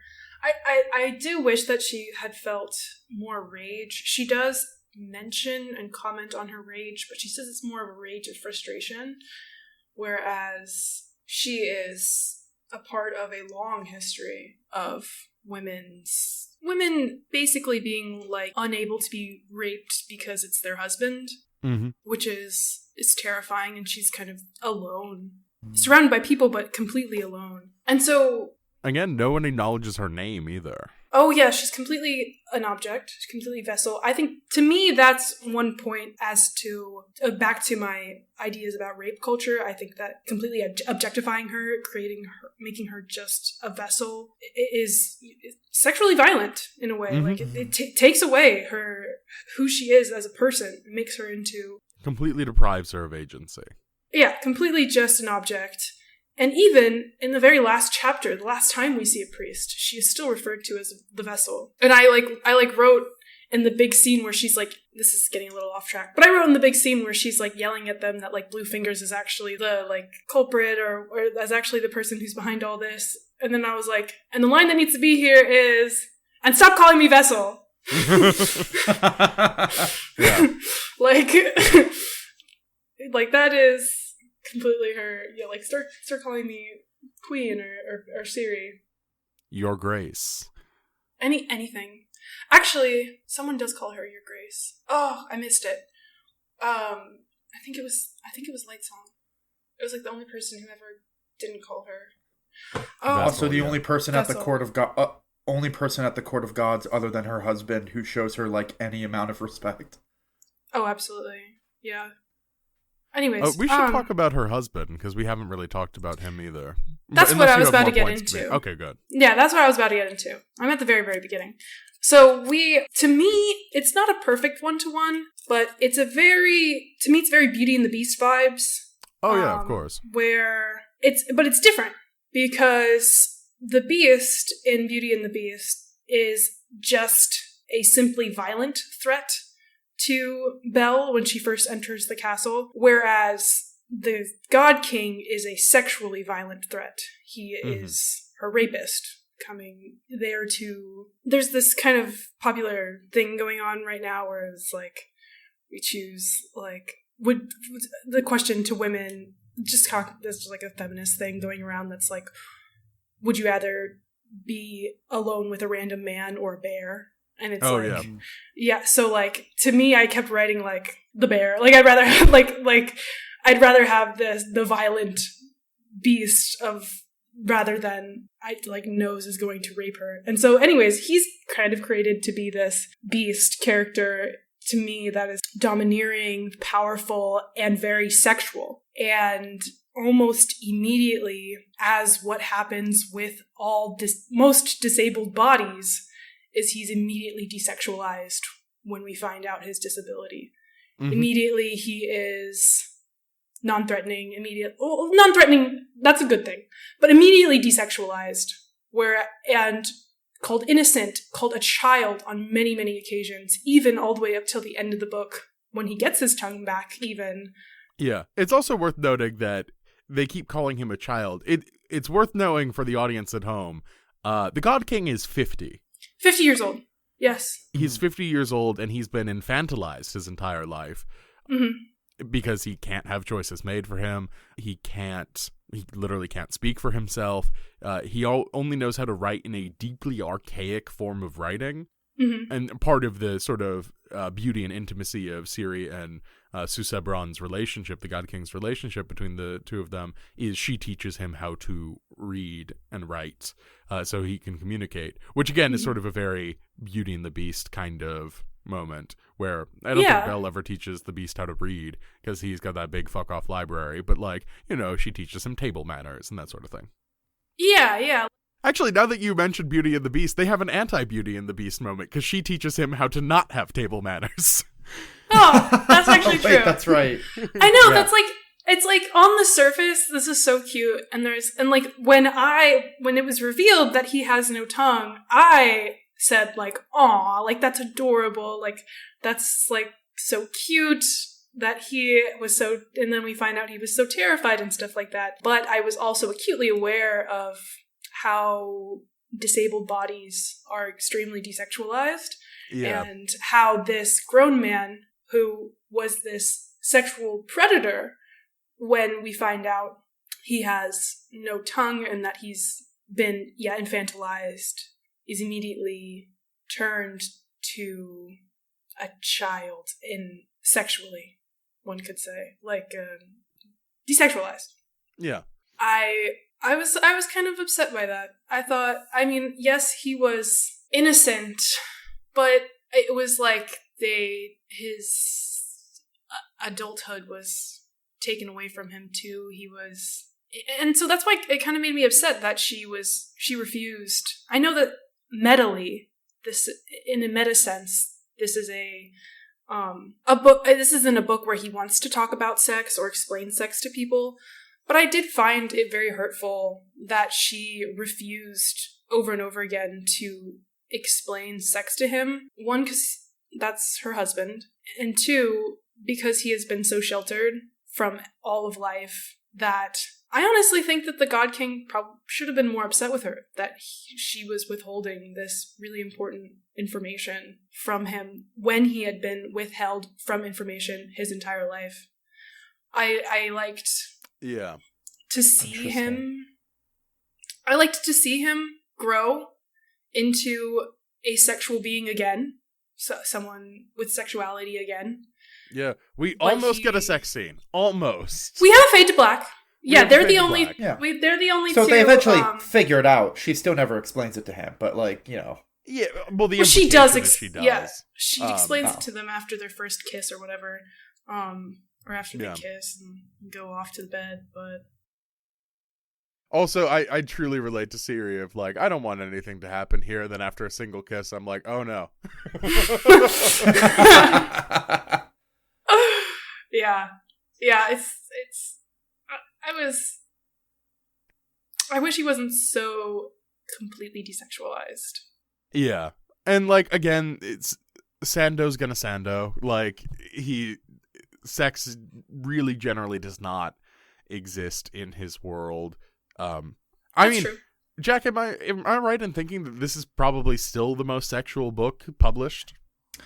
For sure. He definitely doesn't remain as I don't want to use the word prude because that's kind of a rude way to put it.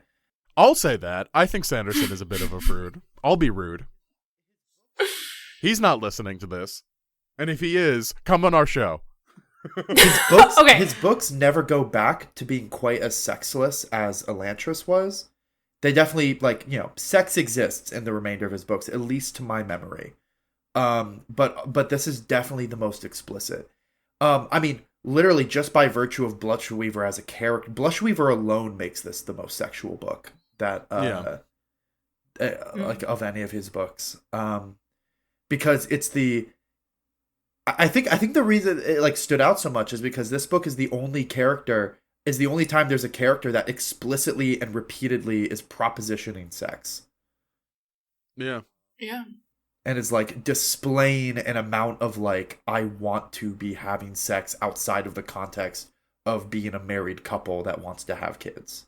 Yeah. One of the things that I think is interesting about Blushweaver, and also all of the gods, but particularly Lightsong, is they all have to be, like, they have to perform hedonism as a part of their, like, daily tasks, in a way. Because, like, they talk about they all drink, but none of them can actually feel the effects of alcohol.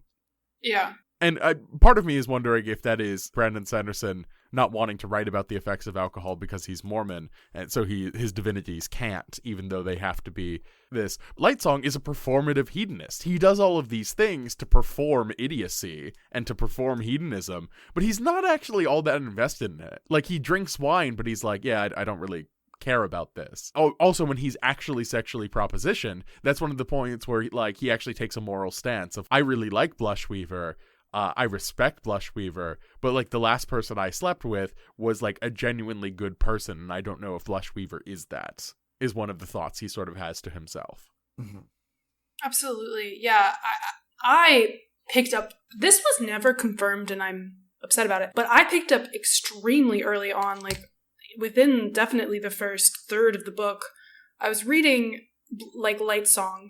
And I think what's important to take into account of how Blushweaver is portrayed as this extremely sexual being with these huge boobs. I think what is so important to that portrayal is the fact that we're in Lightsong's POV. Like, we are seeing Blushweaver the way Lightsong sees Blushweaver, not necessarily how the rest of society sees Blushweaver. So to me, I see his desire. I see how he does want to. He's pulled in by the temptation of Blushweaver, and he clearly thinks that she's beautiful and on a purely sexual level wants to have sex with her, denies his desire.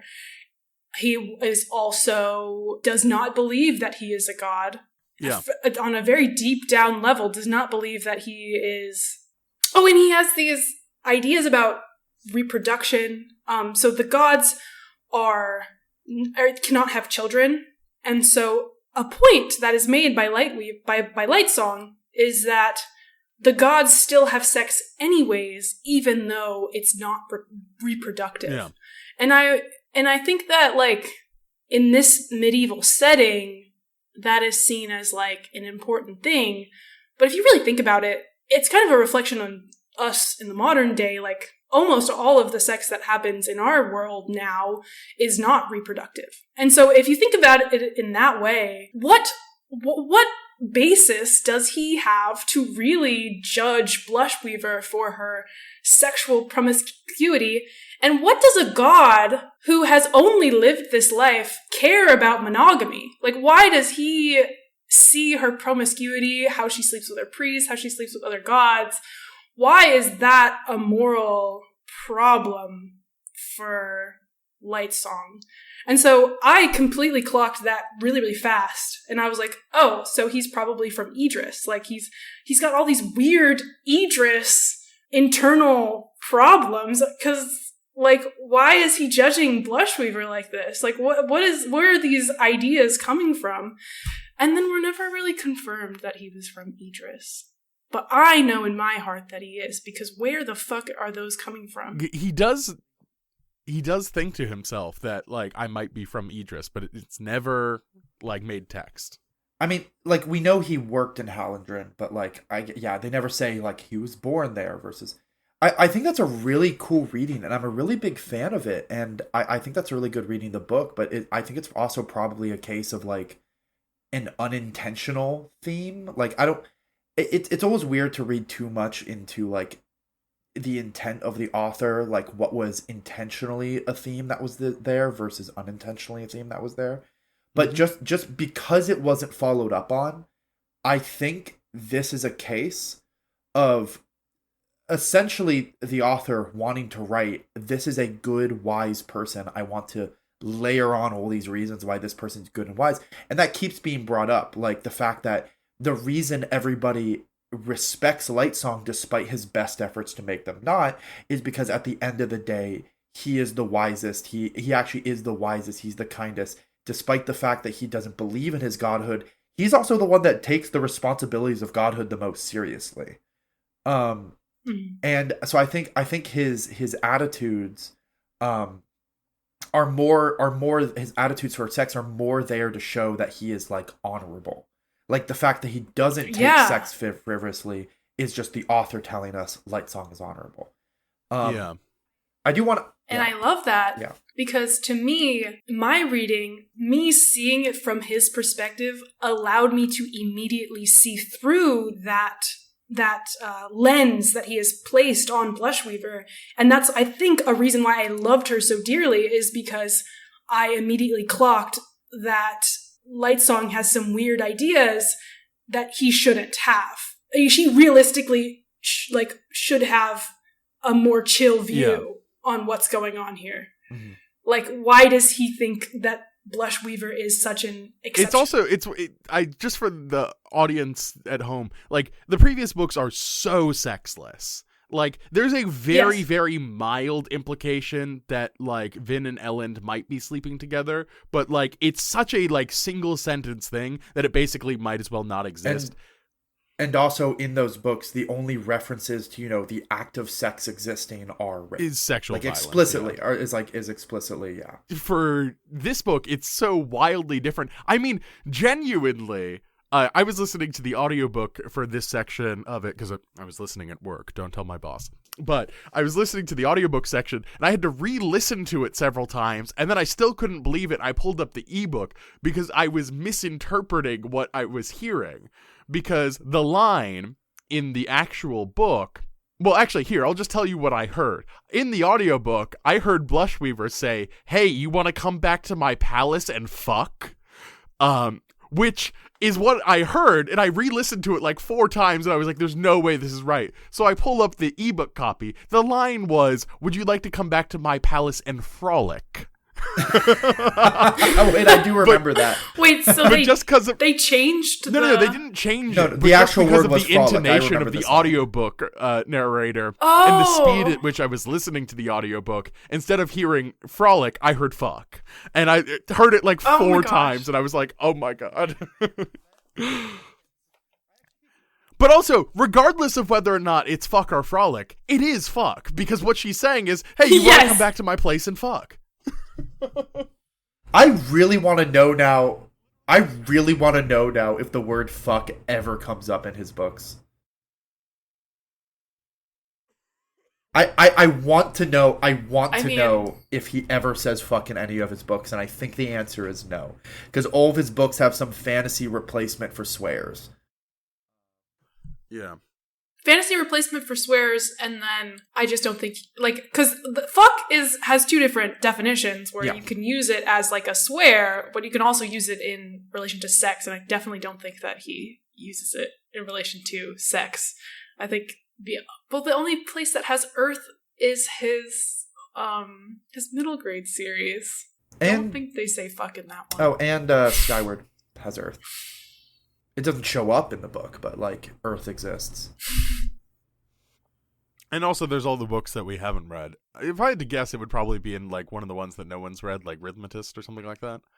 No disrespect to the Rhythmatist stands. If you're a Rhythmatist stand, I am also looking forward to that book, but I don't know anything about it.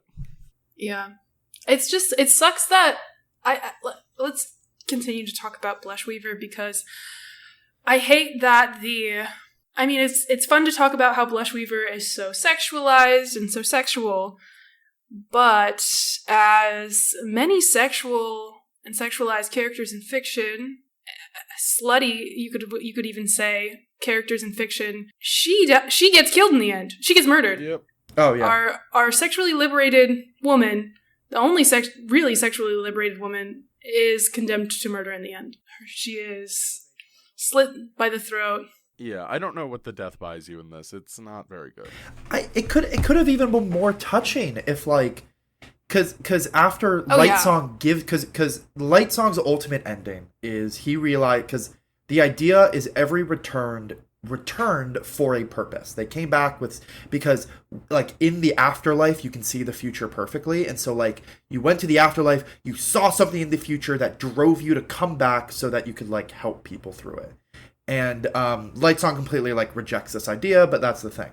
But then he like realizes that like the reason he's back, or at least so his faith says, is so that he can restore the God King's tongue, which every returned can basically give up their life, like give up their divine breath to heal someone of all ailments. And that kills them, and that's kind of why they're gods, and that's why they live. I want to get to the godly duties at some point. I want to talk to them, but we don't have to go too deep. God. He has to he gives up his life to save the God King, to make the God King have a tongue, because the magic, the reason the God King doesn't have a tongue is to give up breath, to to use the magic. You need to speak clearly and fully in your native language, unless there is a thing where you can do it mentally, but only if you're like 10th heightening, which is like a whole thing, but then it doesn't come up in the book.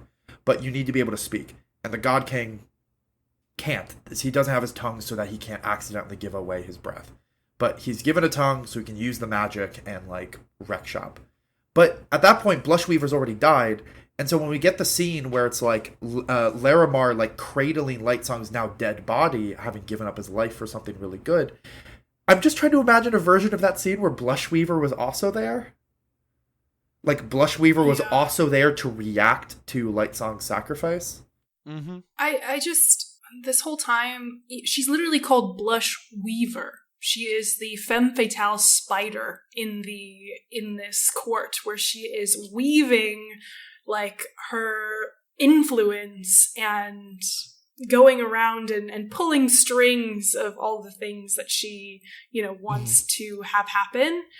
And so I just wish she had a string. I think she should have had a string to pull in her final moments that were like, oh, actually, she was smart enough to get into the pocket of one of these people or something like that. Like, she is the perfect manipulator spider. Like, let her be the spider up until the end. Let her have her agency. I didn't even think about that, but yeah, you're absolutely right. She died doing nothing. Yep. She just was captured and then murdered to show, so that the priest could show Lightsong that they were serious. We're like, yeah, we're serious. We kill people, and then they kill Blushweaver. But she wasn't doing anything. It wasn't even she was caught trying to do something. Like, she was trying to do some plot, and then like got in the way of the priest who caught her. She just was captured off screen and then was in the same prison as Lightsong. And it's worth knowing this isn't like a Cersei Lannister situation where, in Cersei Lannister's point of view, you're listening to her like come up with all these political maneuvers, and you, the reader, are going, oh, this woman is not as smart as she thinks she is. This is so fascinating to watch. Blushweaver is as smart as she thinks she is. Like, she seems to be broadly competent. Yeah. So the fact that it just ends with her arc just ends. Yeah, no, she is... Or it doesn't end, it just stops. Yeah. She is, like you said, meeting every demand that these priests have for her, these insurgent priests have for her. That, to me, shows how she has lost so much of her agency, is how she has been basically reacting to we find out she's been reacting to demands for the last half of the book. Like, the last, however long she's been doing it, trying to get these lifeless commands from the other two gods who have the commands over the soldiers. We find out that actually hasn't been active the whole time. She has actually been reacting to what she believes is the good of Haladrin. And I think that her descent and like her like unraveling is her loss of agency, which sucks because she has been purposefully objectifying herself the entire time. And I guess to me, the moral is kind of like, and the patriarchy takes advantage of that. and you'll die. Like, you end up, that's like not the way to go. You'll end up dead in a ditch. Like, I don't know. I hated that was her ending. Yeah. I mean, I think that ties broadly into, like, I mean, Graham and I have already talked about how, like, we don't like the ending. The only part of the ending I do like is Lightsong's sacrifice. Is the way he sacrificed himself. Mm-hmm. But that's really strong. Do we want to so. Do we want to talk about the ending in general now and, like, some of our disappointments with it? Sure. I mean, like, generally broadly what's sort of upsetting to me about the ending is, in many ways, this book is way more to my taste. It's really, really character driven. The magic system sort of takes a back seat. In a different sort of Sanderson book, we would get, like, really detailed descriptions of each kind of heightening. We would get the exact number of breaths you would need. And I'm sure there is. Like, actually, no, there explicitly isn't. Good. Okay, good. The back of the book, it gives an estimate along with a description saying not much is known about the upper heightenings because it happens so rarely. So these are just estimates. Okay, good. Yeah, I love that about this book. Yeah, like, the magic system takes the backseat. It's all these things where I want to shout out. Let me find it. Yeah, okay, so this is Guava Frog from the Triple Click Discord. It's a book about gods on Earth and every human being having innate magic, and it's surprisingly grounded. Is what Guava Frog said when I brought up the fact that I was reading Warbreaker for the pod. And that is such a good way to put it. Shout out Guava Frog if you're listening. But it is such a grounded book. Hello, Ayla. Jack's cat is with us. And, like, all these things I like about it. And then we get to the ending, and the political situation wraps up well, like, I would say. Like, that's handled pretty well. It's revealed that, I mean, there's something I don't love, that it's the foreign advisor who is the evil one. Oh, I was going to talk about that at some point as well. Yeah. But, I mean, like, you know what? I also, like, am kind of here for it, because it's an act of, like, hey, I'm trying to destroy the nation that is colonizing me. And I think, like, his action is moral. I kind of wish he had succeeded. Right. So it's weird that he's considered to be an evil character, but it's revealed that, like, it was the Grand Vizier the whole time, or that sort of thing. Like, that wraps up well. And then the ending is just a Deus Ex Machina. Like, a literal god, a returned, like, comes in and saves the day with the secret extra statues that defeat all of the lifeless. Like, the statues in the city come to life after being awakened by the God King. It's also worth noting that those statues, I clocked early. The first time those statues were mentioned, I was like, Chekhov's gun. Something's going to come up with those statues. However, the idea that I thought the statues were going to be, someone was going to do what Vasher did with Nightblood and awaken them to the point of sentience and ask the statue, like, what had happened, and they were going to be like a key witness to a crime or something like that. Oh, and I thought that was going to be really cool. And then the ending where they're just another army, I'm like, that is less interesting to me, but it does make sense. I mean, yeah, that was a lot of my problem with the ending as well, was just this feeling of, like, okay, like, a lot of reveals are happening in quick succession, and then the actual resolution of the problem happens off screen. It's like they solved the political thing. What it felt like to me was they solved the political problem of the insurgency. Like, there was an insurgency, they figure out who was lying, who was telling the truth. There's a really interesting moment where the head priest of the God King, who we spend the whole book expecting to be, like, the evil one behind the scenes, no, he was he was on their side, he was just a complete asshole. I almost said good guy. I don't think I would call him a good guy, but, like, he was on their side genuinely. He just was an asshole, so everyone distrusted him. But then it's like, so they solve the problem, and then they're like, oh wait, yeah, no, there's this other off-screen problem happening where an army is marching on Idris. How do we solve it? Oh yeah, an off-screen solution. Like, it was like all this drama, all this build-up, all this resolution to, like, all their individual character stories, and then it was like, Oh shit, right, there's another problem still we gotta deal with. How do we deal with that? Oh yeah, Secret Stone Army. Which was foreshadowed in the sense that people kept talking about Khaled's phantoms and they kept referencing the statues over and over again throughout the book. So it was definitely a Chekhov's gun going off. Vasher even has a thing where he talks about, like, specifically bone. Yeah. Yeah, so it's not literally out of nowhere, like they foreshadow it, but It's foreshadowed, but it's still unsatisfying. We got like this random chapter. I did say that, the Sandor Lanch is happening when you get a rando POV. And so we got this rando POV of old chaps who's like a fisherman who finds nightblood in the creek or in the bay.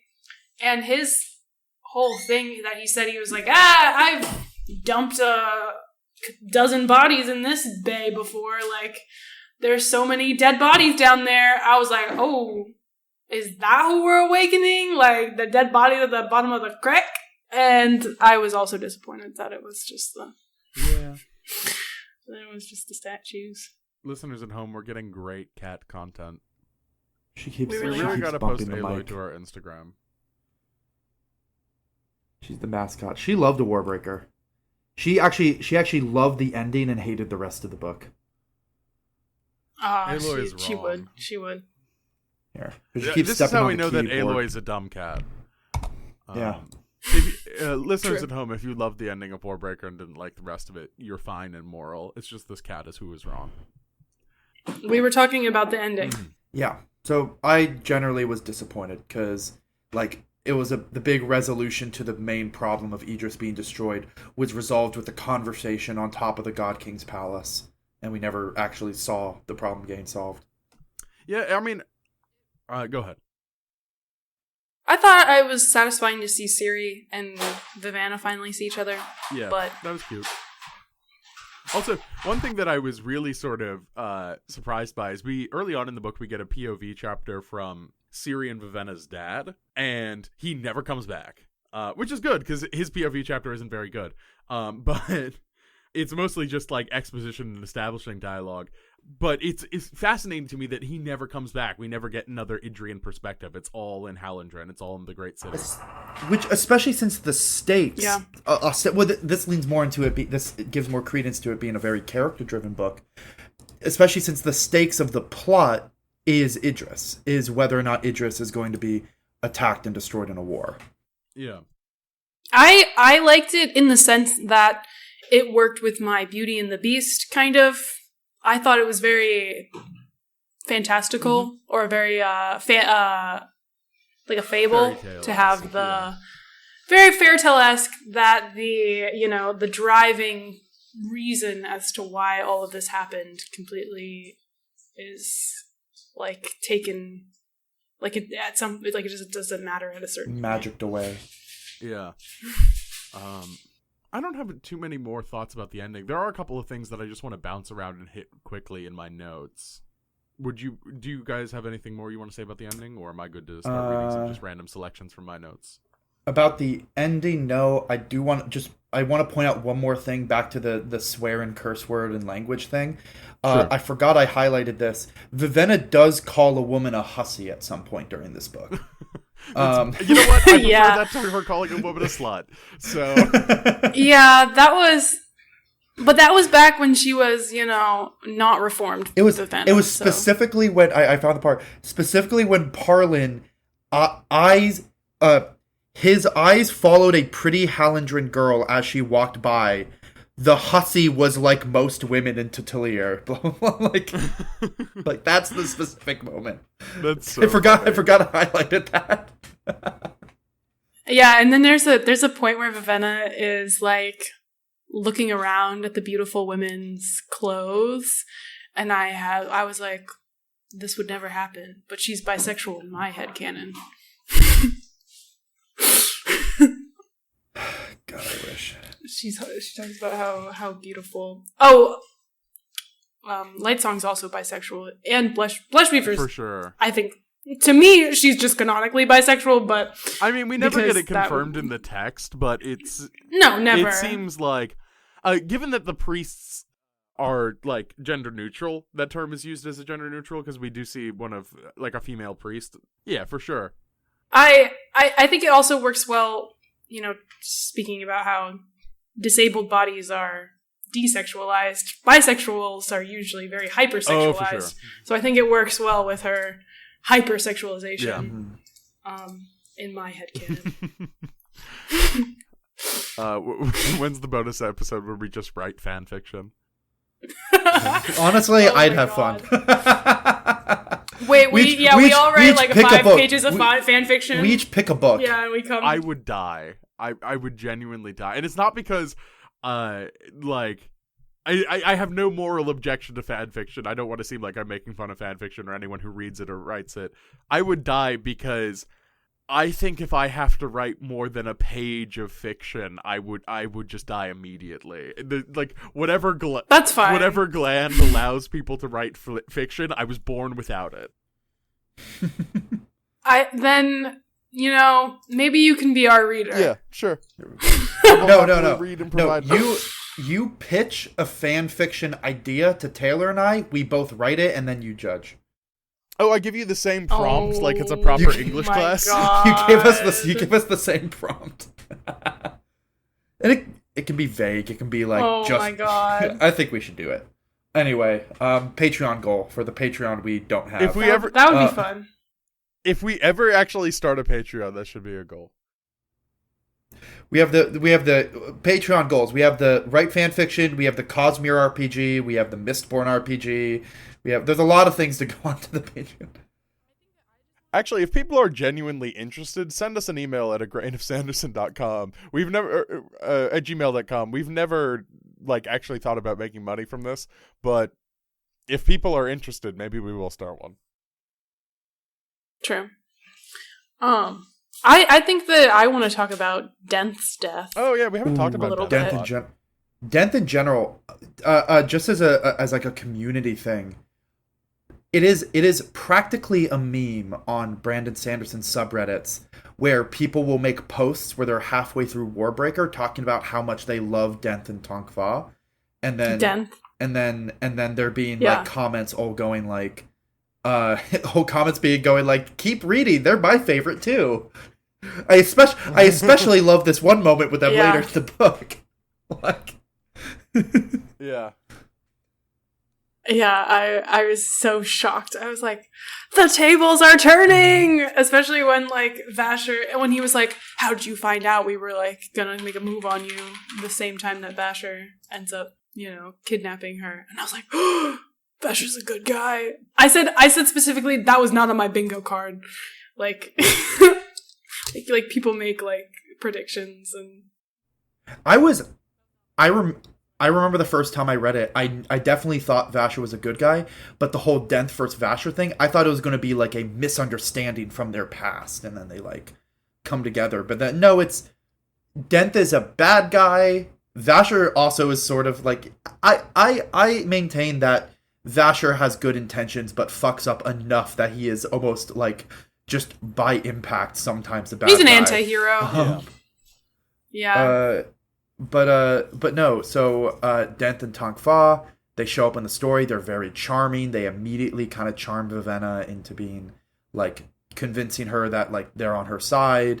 They help her in rescuing her city and making Hallandren, like, not ready for war, but in actuality, they were making war happen more quickly. And then when Vivenna gets kidnapped, they think she ran away, and so they torture Parlin to death to try and figure out where she might have gone. And then it turns out they were actually bad guys. The reason Tonkva kept switching pets was because he was torturing them to death. That one in particular, I'm like, that sucks. Yeah. And suddenly all of their, like, humor and charm throughout the rest of the book, like the jokes they would make that were kind of charming and funny the rest of the time, are suddenly like, oh, wait, no, this is actually scary. I think Denth is still kind of okay, because I do think that, like, Denth is more of a rounded and, like, complete person than Tonkva. Tonkva is there to tell jokes, for the most part. Tonkva is there to tell jokes and then be the serial killer at the end. Yes. Or be the sociopath.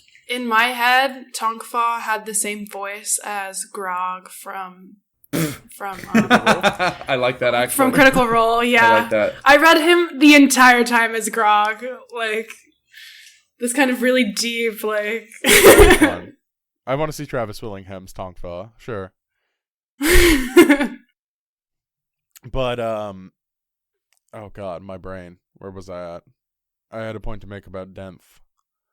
Tongfa is a serial killer. Tongfa is a serial killer. Denth. Oh, my favorite line from Denth is, like, at the moment of betrayal, he seems genuinely really upset about it. Like, like, the entire time, they keep talking about, like, the philosophy of being a mercenary and, like, taking money, to do these things.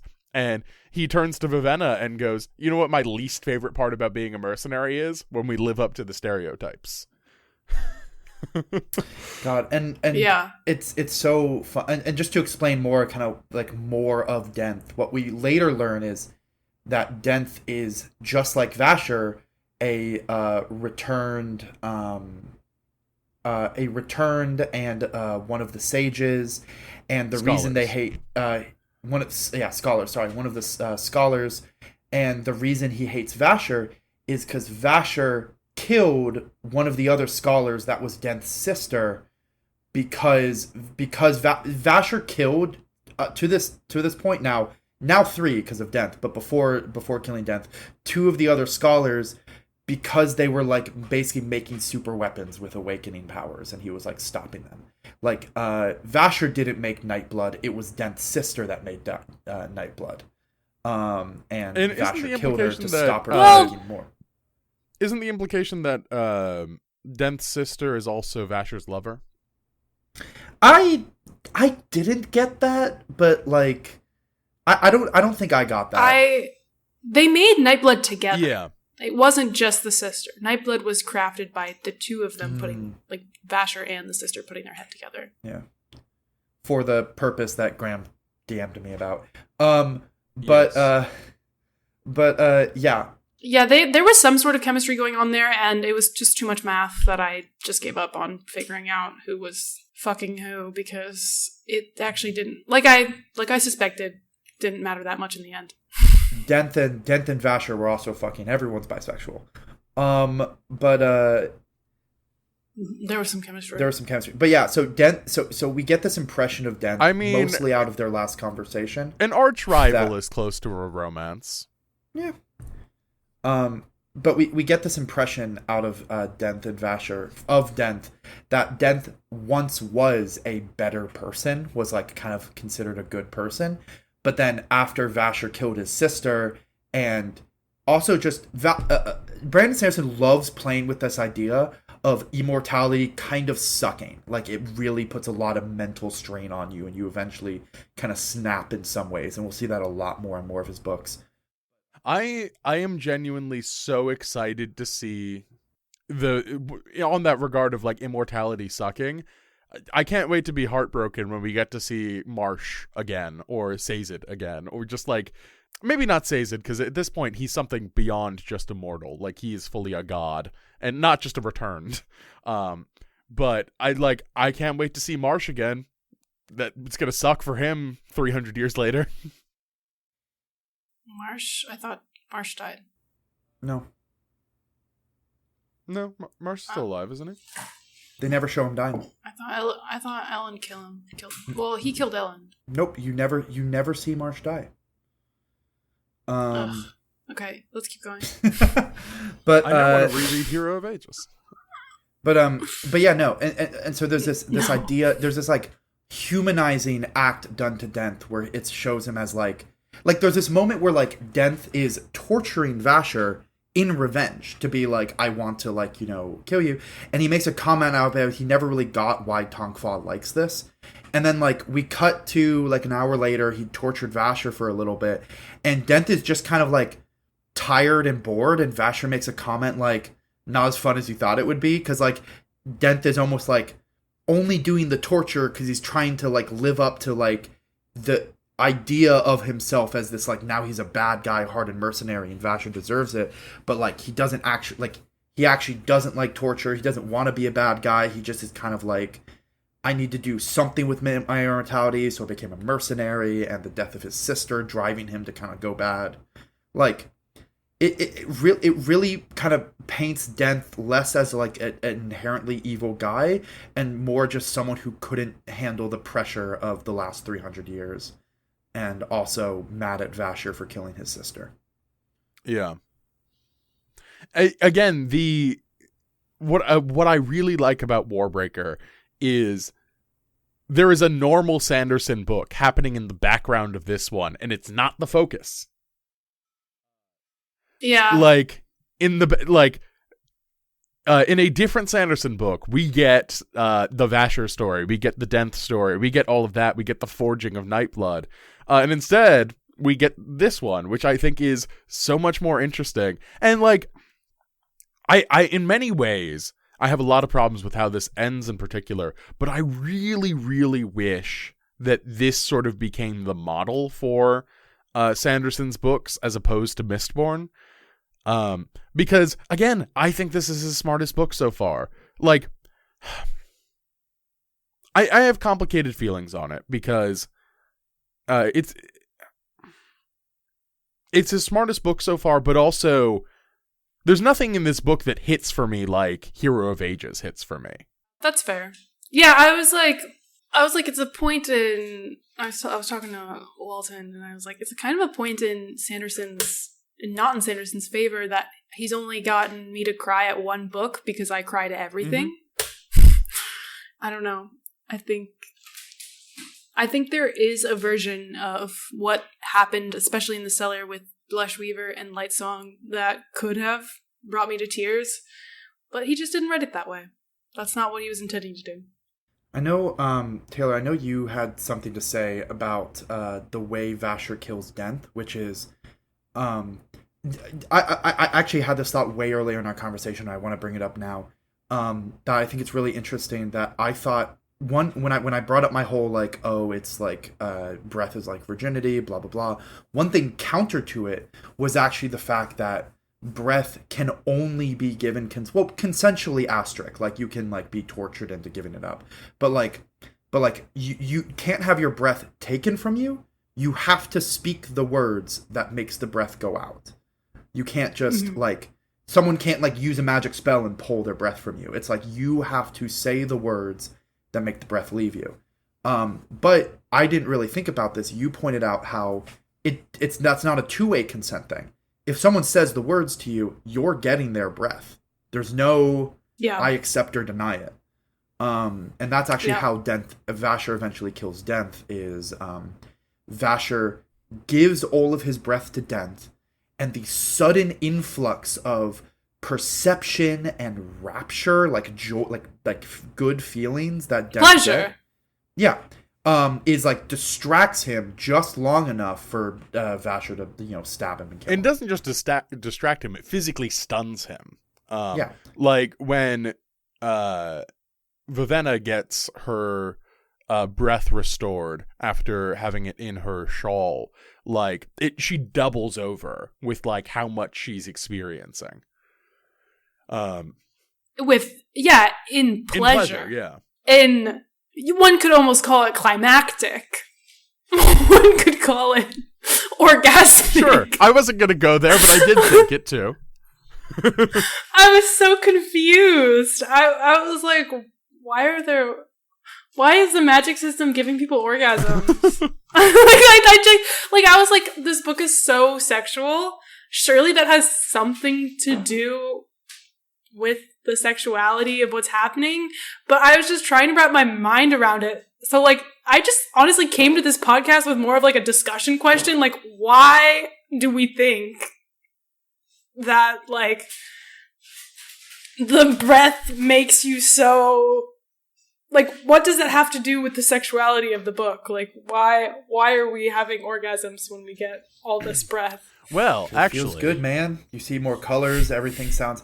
I think the God King gives a really good line about this, where it's like, yeah, everything with the amount of breath he has, everything is beautiful to him because he sees colors so much more clearly. Every sound is melodious, and And I'm not going to tell you guys why, but I really want you to remember the fact that if you have like a heightening, you have perfect pitch and perfect color recognition.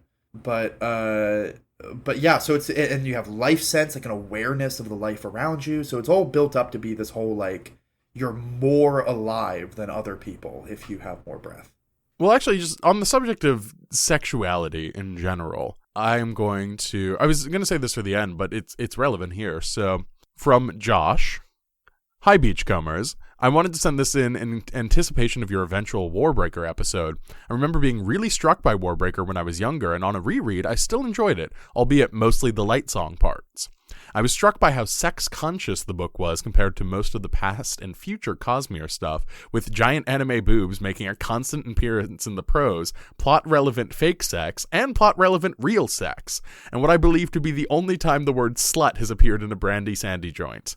What do you make of this? Especially interested if Jack thought this was weird and interesting as the Cosmere fan among you. Thanks, Josh. We did talk a lot about this already, I think. Like the presence of sex. But yeah, no, it is weird and interesting. I think I said it before, but like the rest of his books never go back to being quite, except for, I mean, Skyward's pretty sexless, but that's also like the intentionally young adult book, so I'm not really surprised. Sure. But his books never really go back to being quite as sexless. Like Stormlight is sexless in the sense that like I don't want to say like too much, but it's not like as sexual as Warbreaker is, but it's also not sexless. I'm trying to think of what of his other books. There are some other books that are there are some other. I mean, I guess there's some other books where I'm not really sure whether to classify them as sexless or not. Just like because there's a book where there's not a sex scene and people aren't being motivated by sex. Is that sexless or like? Yeah. Like, is it sexless if sex just doesn't come up? I would say. I guess. Yeah. I mean, broadly, we're pretty up on the sex in this book. Like, I think it's broadly good that it's in this text. Yeah, me too. I think that I mean, viewers or like listeners who had listened to my biggest complaint about Elantris was that the women in Elantris hold no power because of this asexuality or this sexlessness that were my biggest complaint at the book was I was like, these women aren't powerless. They give birth to kings. What are you talking about? And like, I'm glad that my complaint of what the heck they give birth to kings is like actually taken into account here and taken seriously. Once again, thank you, Josh, for naming us the Beachcombers. Thank you. This is a different topic, but you guys want to hear something fucked up, and this is on theme with there being details that don't show up textually, but Brandon Sanderson adds later. Oh, no. The specific source of these are the annotated version of Warbreaker. And I looked this up because I remember vaguely hearing this, but I wasn't sure if that was like rumor or this really real. This is an annotation about Claude, the lifeless that the mercenary team has. Which remember, lifeless is a dead body that is given life and sentience and like can be given commands, and they sort of have to be like maintained.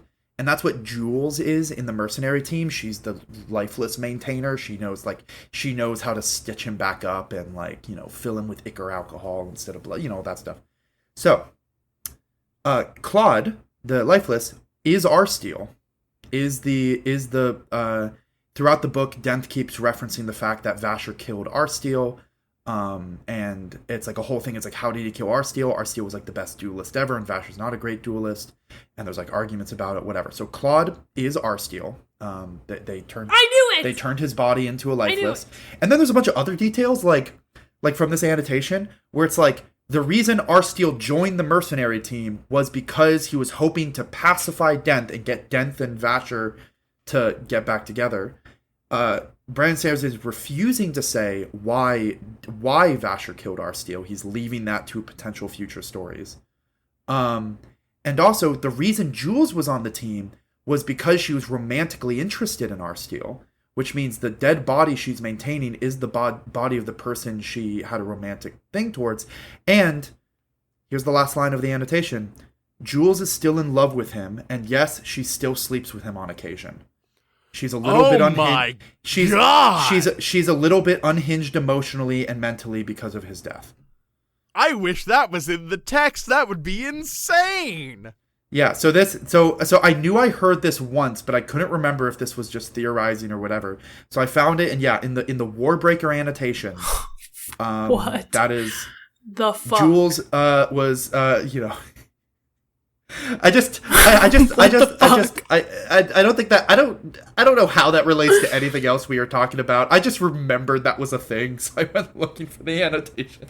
That includes it. Oh, we didn't talk about Jules at all, but Jules is to me, I think that Jules was at this point, Jesus, the fourth kind of pillar of femininity in this book. She's a very minor character, but I think her sacrificing her breath for the God King and how positively she felt about that kind of showed the opposite side of the Haladrin religion. And now I'm sad because I know that Sanderson just thinks that she's unhinged. But I don't think that's true. I thought she was very sacrificing and religious and and very passionate about what she did. And now she's... I mean, this is a little bit of a J.K. Rowling situation, wizards pooping on the floor. Where yes. the author has said this, and as a general rule, the community around Brandon Sanderson books does take the word of God, the word of Brandon, very seriously and as fact. But then it comes down to the question of well, is that actually true? Because this happens because it wasn't in the book. Right? So, the author thinks that happened, but then, of course, you can always go back on the whole, the author thinks that happened, and that definitely influenced the way he wrote it, but if textually there's no evidence of that, that makes any reading where that didn't happen still a very valid reading.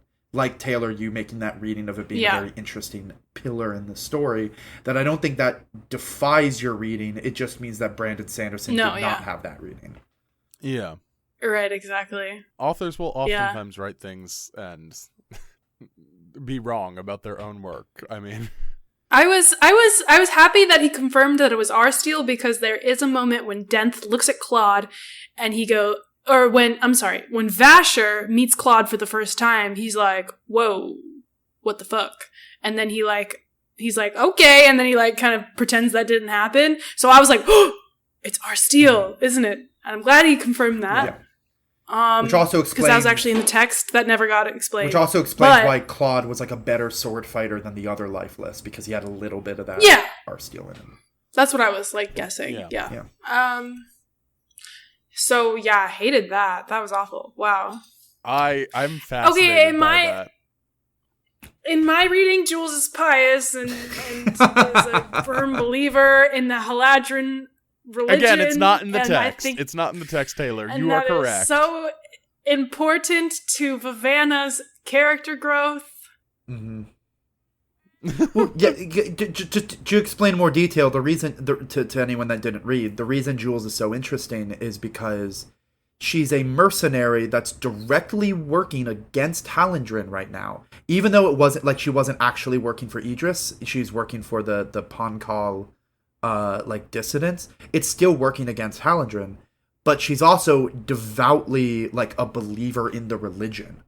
She's a drab, which means she doesn't have a breath, because when she was a child, she was one of the children that was brought to the God King to give him one of his weekly breaths. And her family was paid very handsomely, and she's very proud of that.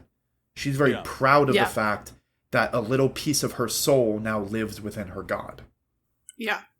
And she worked as a way for Vivanna to actually grow as a person, because she was like, oh my gosh, seeing how passionate Jules was about her religion genuinely forced her to hit the brakes and be like, wait, what am I even, what do I even believe in? What is going on now? She had a crisis of faith afterwards, after that. Listeners, if you're really into sort of mercenaries and weird magic and all sorts of that. I highly recommend The Black Company by Glenn Cook. Really good series. I kept thinking of those mercenaries while reading this book, and it's like, I wish there was a little more of like the Black Company's weirdness in these mercenaries, because like that a woman who does like dead body repair and sleeps with the dead body on occasion, that's something that would show up in the Black Company. So if you're like, I want a book like that, I highly recommend Glenn Cook's The Black Company. I will also say that, just reading more of the annotations, the reading of Jules as someone to give a more nuanced view of the religion was intentional by Brandon Sanderson. He does have an annotation specifically saying that he's like, yeah, the reason I have that whole what looks like a throwaway scene between Vivenna and Jules is because he's like, I want to give another perspective on this religion that's so far absent, which is like a true believer. Or someone whose actions or like actions contradict with their faith sometimes. Yeah, it's great. Would you? I think I'm good with what I wanted to say. Okay, I have a couple more notes to hit. Okay, let's hit them. So first note that I definitely want to hit. The petitioning of the gods is so fucking fascinating. We didn't talk about that. Yeah, it's so fascinating, and like. We don't have to talk a ton about it because it's not super relevant, but the gods receive prayer and petition in two ways. First of all, the way that they receive prayer is they receive a painting. Or any which art. I think it doesn't for have to be a painting, but like art. Yeah, it has to be art. But the ones that we get talked about are paintings. Specifically, those are the ones that Lightsong receives, and he receives lots of abstract art. And like reads in his own readings into these abstract art, which his priests divine as like gospel in this sort of way. All of that is really cool. That is like my favorite way that Sanderson has interwoven the magic system and faith in any of these books so far. And however, I will say I also wish it was introduced in a little bit more of an organic way. I think one of my problems with Sanderson is oftentimes he will give us something in narration that I think would have been better in dialogue, and he'll give us something in dialogue that I think would have been better in narration. Like, because like again, I don't care about the magic system and the world building unless it's giving me something interesting to talk about or something the character's interesting to talk about, which is why this painting stuff really works for me. Something else that's also tied up on this is the fact that the gods determine, interpret art and determine this as prayer. The ruling class literally has a stranglehold on maintaining aesthetic beauty to preserve old ways, which I think is, again, a super cool thing to put in your book. Because, I had a broader point, but it's probably gone at this point. But yeah, I think that whole thing with Lightsong is really cool. But here's the way that these three things are connected. Prayers are submitted as artwork that is interpretation for the god. The god has to keep being living by given a steady supply of children that they have to eat the souls of. Which I will point out, it's kind of unclear whether a breath is actually a soul. A lot of people believe it is, but it's like never confirmed or denied whether someone's actually negatively impacted by not having a breath. Other than I think that whether that's just like cultural perception that they're less, or if it's like real or not. It's never actually. Yes. And then the final way is that the gods receive petitions every day. And the petitions are alluded to for like the first third of the book. And it's not really until like almost halfway in that we actually get a scene of Lightsong engaging with the petitions. And what he does is there is a long line of people who come to Lightsong and say, hey, here's this horrific thing that's happening to me. Will you heal me? And Lightsong says to every single one of them, no. Because the moment he says yes, that's him giving up his life to heal them. Yeah. And like, it's implied that this system used to be, here's what I can do to make your life better, but I cannot give you my life. There's other good I must go do. Whereas the system is now, no, I won't save you. No, I won't save you. No, I won't save you. No, I won't save you. Which... Yeah. Jack, make your point about this. yeah, that's why they're worshipped, is because of this ability. And that's part of the reason Lightsong kind of rejects it, because he's like, this is stupid. I hate this. I hate that the entire religion, like, I get all of this wealth and beauty and luxury and all that stuff because they're begging us to kill ourselves to give them healing or whatever. And it's implied, well, not implied, it's outright stated that there's a lot of faith being lost in this current crop of gods, because it's been like years since a god gave up their life. And like this current crop of gods are gods that have been around for 10, 12 years or whatever. So that means these are these gods that have been around for 10 or 12 years without ever doing their ultimate duty and giving up their life to heal people. However, the main reason people actually think Lightsong is one of the best of the gods, despite his best efforts to make them think otherwise, is because out of all the gods, he's the one who takes his job the most seriously. He's the one that, like, Allmother is shown trying to make people's lives better, but it's very much like she only just started doing that because people are starting to lose faith in them. She wasn't always doing that. And Lightsong is like, he actually takes looking at the paintings seriously. He actually takes listening to them seriously. He always says no to giving up his life, but even on his internal monologue, he's thinking, like when he's doing the paintings, when he's like, this is the one thing about my job I take seriously. I try to give an honest reaction to all of this art. Even though he doesn't believe he's actually seeing the future, he gives his honest reaction. Yeah. It's cool. And also deeply fucked up. Yeah, and it's kind of a strange note, especially to Allmother, that she admits that he's the only one who's taking it seriously, but also chastises him and says that he's the reason that the gods are in their downfall, that are being like downfalls, like people like you are ruining people's faith. And then I was like, oh, actually, I mean, all the people kept saying that about him, and then we get to, like, talking with Allmother, and then we realize, oh, actually, no, that was, like, an unreliable narrator kind of moment where that was actually not true. It's the Lightsong of, like, all the other gods are sort of, like, flippant with the petitions, but, like, the scene where we're introduced to what the petitions actually are, a woman comes with a deathly sick child and is like, can you save him? And Lightsong goes, no, I cannot do this for you. And at this point in the book, it's worth noting, we don't know this much about the magic system. We don't know that it costs the god their life. So what Lightsong is saying is, I cannot do this for you. And we go, oh, he can't heal. And the answer is, no, he can. But he knows that he has something else he has to do, or at least he thinks. And he immediately leaves the petition hall, has a panic attack or just an angry outburst, and just is not doing well at the fact that I can't believe that I can't help that kid. It's one of the few times where I'm like, God, that's really sad and really good. Mm-hmm. Yeah, I have a couple more. I do want us to wrap up soon because I desperately need to eat before my next engagement after this. But I have a few notes. I don't think this will lead to a ton of discussion, but I have a few notes of meta out of book stuff, specifically about the dedication. Just some things that I think are kind of cute.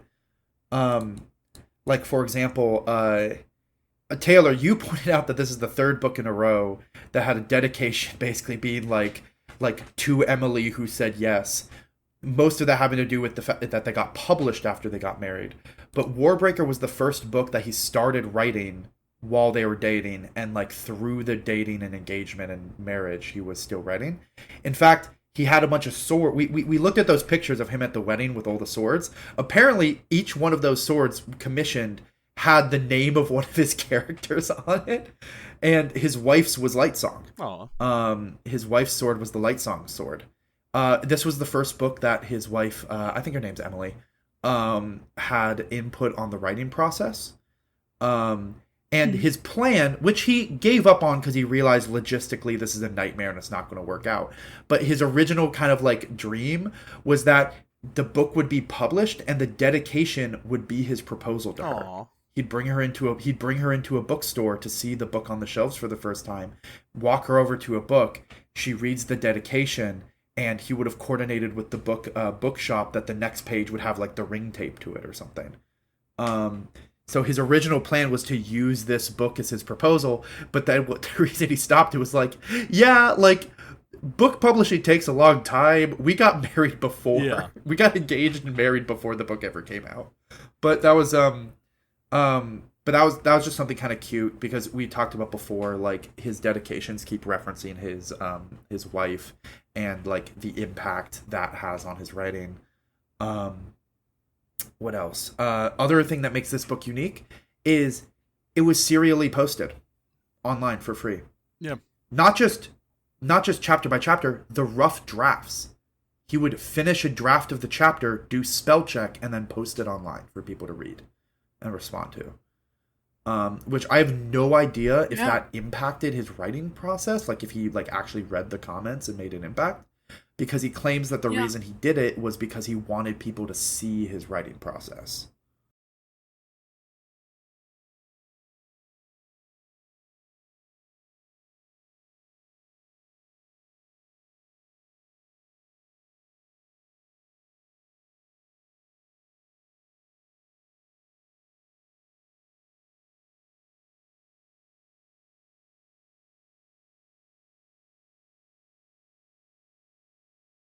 Yeah. That's pretty cool. I mean, especially since this is like his, 7th book or something like that. Like, I mean, we know that Sanderson ended up being a huge success and whatnot.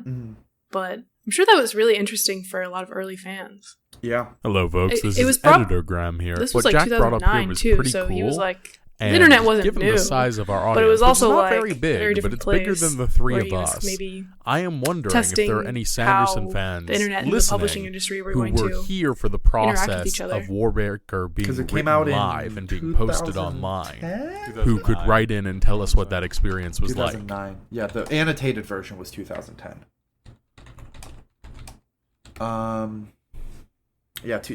June of 2009. Oh god, there's some beautiful art. Holy shit.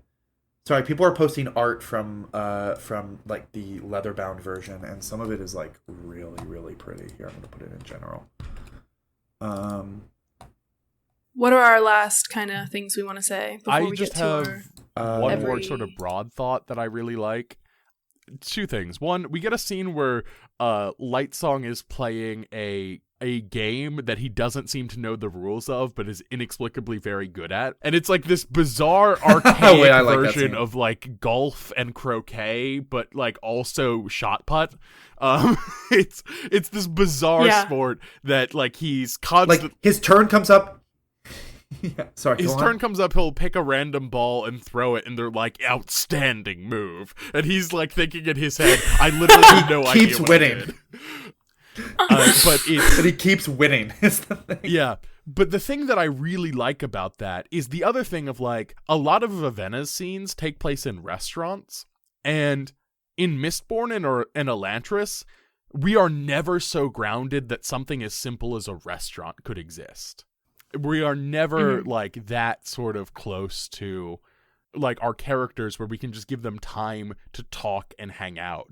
So I just love that there's tons of time for us to just hang out with the characters and listen to them talk in a like more mundane location about something that is very high stakes. And I think that's the thing that I'm going to like take away from Warbreaker the most, of like, damn, I wish Sanderson wrote just scenes of like people taking time and like more character focused stuff. And again, I'm the person who's constantly criticizing books for, I can't believe this book is wasting so much time. But when it's good character writing, it's not wasting time. That's important to the text. I was going to say I loved that scene, because specifically that scene was one of our only really look into the masculinity of the Court of Gods and how they are... You know, the boys get together for golf every weekend. And it shows that, like, it shows how in making those men stupid, like dumb, it shows that scene was so important to show how intelligent not only Lightsong was, but Blushweaver and Ciri, who could also keep up with, basically, like, it shows that since those men couldn't keep up with Lightsong's constant banter that it showed how intelligent Blushweaver and Ciri were for keeping up with his banter. Oh yeah, I didn't even think about that. I loved that. No, I loved how important that was a very important scene. It was very I really liked that. How it elevated both of those women. God, we don't have to go into it, but yeah, Lightsong's banter was certainly a part of this book. Yeah. Again, my favorite parts are, fully agree with Josh, like, the parts where Lightsong is talking with a priest is so good to me. My favorite line in the entire book is, this is Lightsong talking to Ciri. I don't, and talking about Larimar, his priest, and he's like, yeah, my priest can be so boring so time. I can't even get him to engage with the theological contradiction of what if I tried to make someone commit evil. Well, my favorite line in the book is also a Lightsong line. Let me find it because I wrote it down. It's one of my favorite lines. It's a deeply nihilistic line, but Lightsong thinks to himself, imaginary things are the only thing of real substance in some people's lives, which is a great line, but also what a fascinatingly nihilistic line to come from such a deeply religious man and an author. Yeah. But yeah, I think that was great. But now we can talk about my actual favorite scene in the book with our Hoid spotting. Oh, okay. Yeah, Hoid spotting. I mean, Hoid spotting was pretty straightforward. A character named Hoid showed up. He was a storyteller. He told a story, and then he left. Yes, that is the Hoid spotting in its smallest bit. But this is Hoid at his best. I do, genuinely, as we get further into these books, I think the note that I'm constantly going to be giving is Hoid peaked with Warbreaker. Because here we get an introduction to Hoid. He comes in and tells a story. He clearly knows what's going on. He knows everything that's going on. There's a reason that he wants to be the storyteller for this situation. And he comes in and specifically explained this story, giving historical perspective, and also giving context to Ciri to make an informed choice, to be like, hey, here's what's going to happen. Here are the stakes.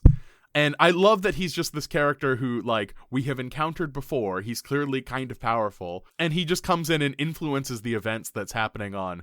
Do we know the name of this planet? Is it mentioned? Nalthis. He shows up... It's not said in the book. It's not said in the book, but yeah, he's showing up on Nalthis. sort of the big important events of Nalthis, and I don't know what his plan is, and I'm glad I don't. I think this is great. It's also just the imagery is really cool. He has some sort of weird sort of sand magic that he's using to tell the stories, where he's moving the sand with a little bit of telekinesis or something like that. It's cool. I think it's I think it's the sand's just falling out of his hand, but because it moves on its own for a second. I think it's so interesting that you describe Hoid's perspective, Hoid's role here being a storyteller as peak Hoid, because I think Sanderson agrees, because that's the facet of Hoid that gets focused on the most as we go forward from here, is him as a storyteller. In fact, that actually gave me a thought. I want to make a request to both of you for when we get to Stormlight in particular. Okay.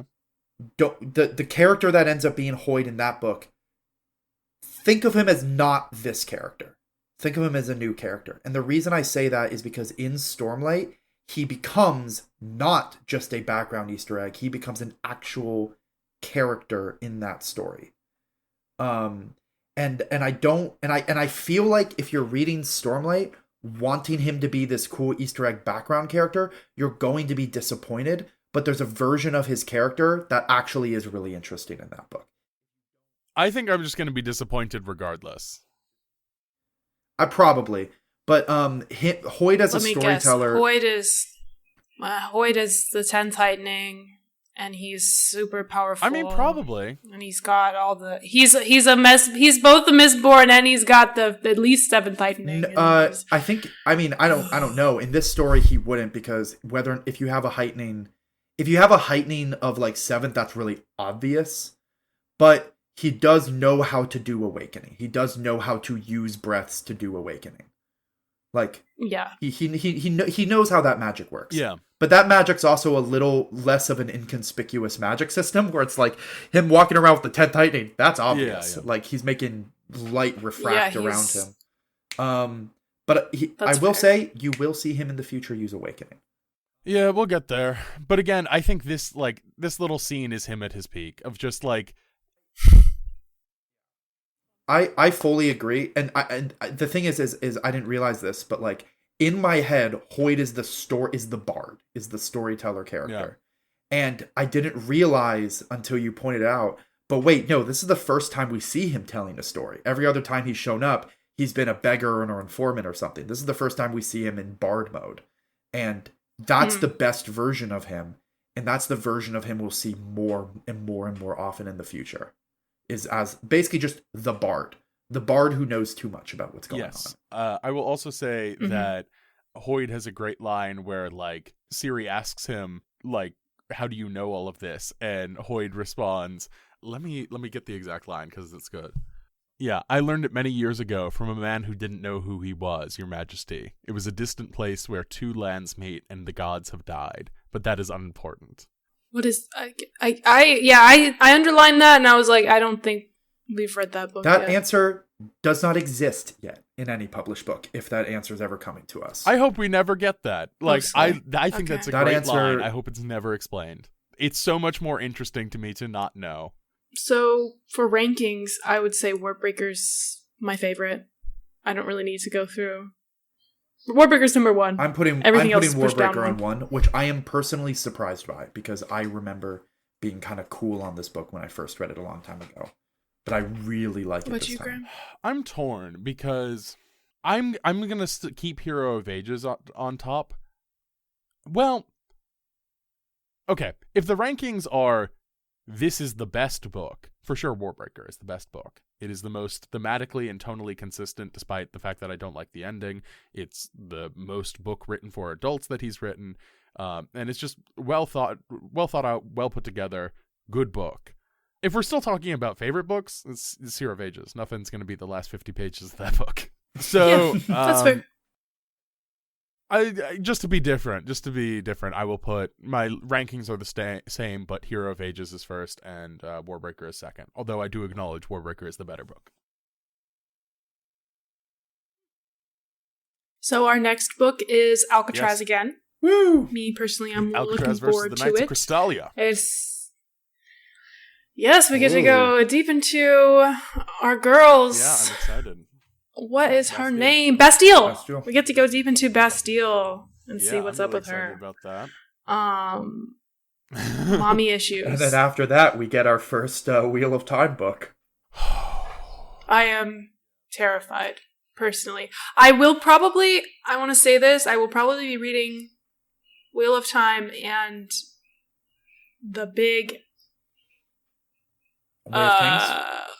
Way of Kings at the same time, because I'm worried about finishing Way of Kings. I'm worried about making it through all the Wheel of Times before we record our episode about it.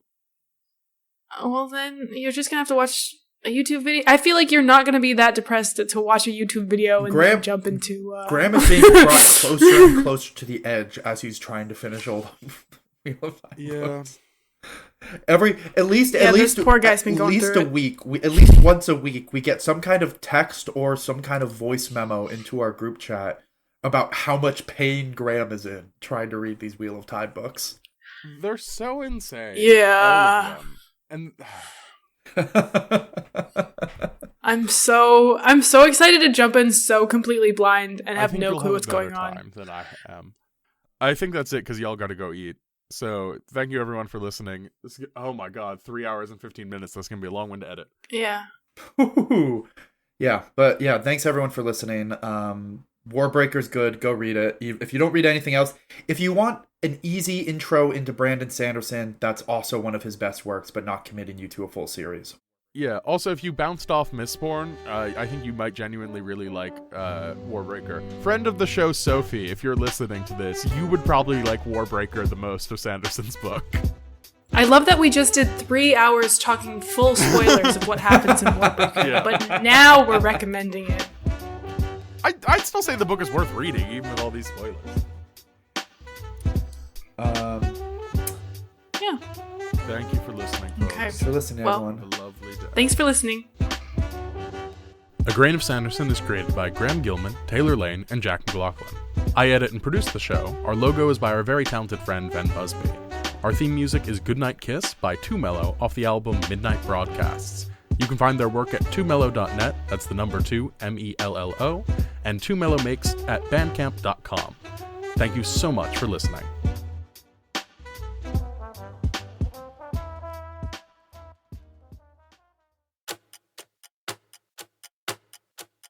Good evening, folks. It is currently 4 a.m. Goodness. And I have just finished editing the episode. I apologize for it being late. I had a cold. There's a lot going on this week. But for the bonus episode this week, it's actually meaty enough that it's going to be our own episode. But there are 2 little treats for you here at the end. One is just a sort of small comment about Vivenna that I thought was good and didn't make it into the main episode because it was said before we started the podcast recording officially. And then the other thing is a field trip for the Grain of Sanderson folks. We went to the National Book Fair while Taylor was in town, and we recorded a little post-book fair snippet for you folks. Thank you all so much for listening. The full bonus episode, which should be about half an hour, maybe a little bit longer, will be going out sometime next week, probably Tuesday if I can do things correctly. Otherwise, thank you so much for listening. We'll see you next month. Until then, grab a book and hit the beach. I was getting worried for a second there. I heard a god, and I was like, "Oh no, am I here to defend my girl?" But it seems like we like our girl. Oh well, here's the thing. I Side eye. I have like complicated feelings about Vivenna until she like sort of realizes, oh, the entire time I've been telling myself that, like, I'm here to do these noble things, but actually, like, I'm kind of here because I couldn't stand being unimportant. And in this way, she's, like, a parallel and opposite to her sister. Who, like, her sister... And Lights On. Yeah, exactly. And her sister's whole thing is, like, I am unimportant. Because that's, like, literally her opening line. And that's part of the reason she's so suited to these tasks of court. And then we get to Vivenna, and Vivenna is sort of like, she learns all that.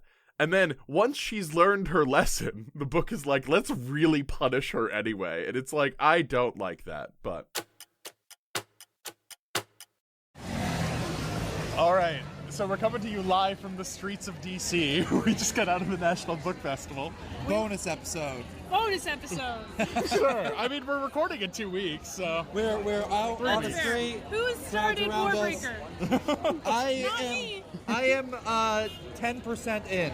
I like it. I am 10% through. I have also not started Warbreaker. There's no way any of this is getting picked up. Oh, for sure no. But I mean, there's a chance, and thus we must take it. Yeah. Okay, so right now we're waiting for Jack's girlfriend to come. We just listened to Rebecca Yarros. She had a talk that we actually waited through 3 different talks to listen to because we tried to get in line to get Iron Flame signed, and they cut off the line even though it was like hours and hours, or it was like hour and a half hours. Yeah, 2.5 hours before she was even going to begin signing. That's when we got in line, and they already had cut it off and said, like, you're too late. The funny part is we went to the main stage early so we would have our seats for Rebecca Yarros learning our lesson from the signing line. But then, at least for me, Rebecca Yarros was great. Like, she gave a great presentation, but the 2 previous presentations we sat through were by far my favorite. Really? Oh. No, Rebecca Yarros was fun. That's fair. I guess since I had read the books, Yeah. like, I had a lot of good. Oh, I know lot of nothing. fun. Everything I know about Fourth Flame, I learned at her talk. Fourth wing. Fourth wing. Say Fourth wing, Iron Flame. Point made. Flame. Point made. Everything I know about that Iron book, Wing. I learned during her talk. Iron Just Wing. Yeah. I mean, Maddie's calling me. And the thing was, personally, I found the previous 2 presentations to sit through way more interesting than Rebecca. I will say, I went into the Rebecca Yarros thing, like, with no expectations. I was like, this is probably going to be fine. And I, like, same as Taylor, is like, okay, I feel like I should give this lady more credit, because she's clearly thought about her work more than I have. Yeah, She was fun. She was charming. It was interesting. It's just hard to beat the sharp feminine energy of the cookbook girlies. Oh my god, the cookbook. Oh my god, we need to tell presentation was people the about best these one. cookbook ladies. It was these two women, one who's a professional chef, one Tammy who was like used to be on the Today She's Show. not just a professional chef; she's a James Beard winner. That means nothing to me. It's like the most prestige. It's the Oscars of food, Jack. Okay, so a chef that won the Oscars of food, and a person that got fired from the Today Show, and they made a cookbook together where Tammy, the Today Show woman, was not a cook at all, and the whole book was basically her journey learning to cook with this one like super professional chef.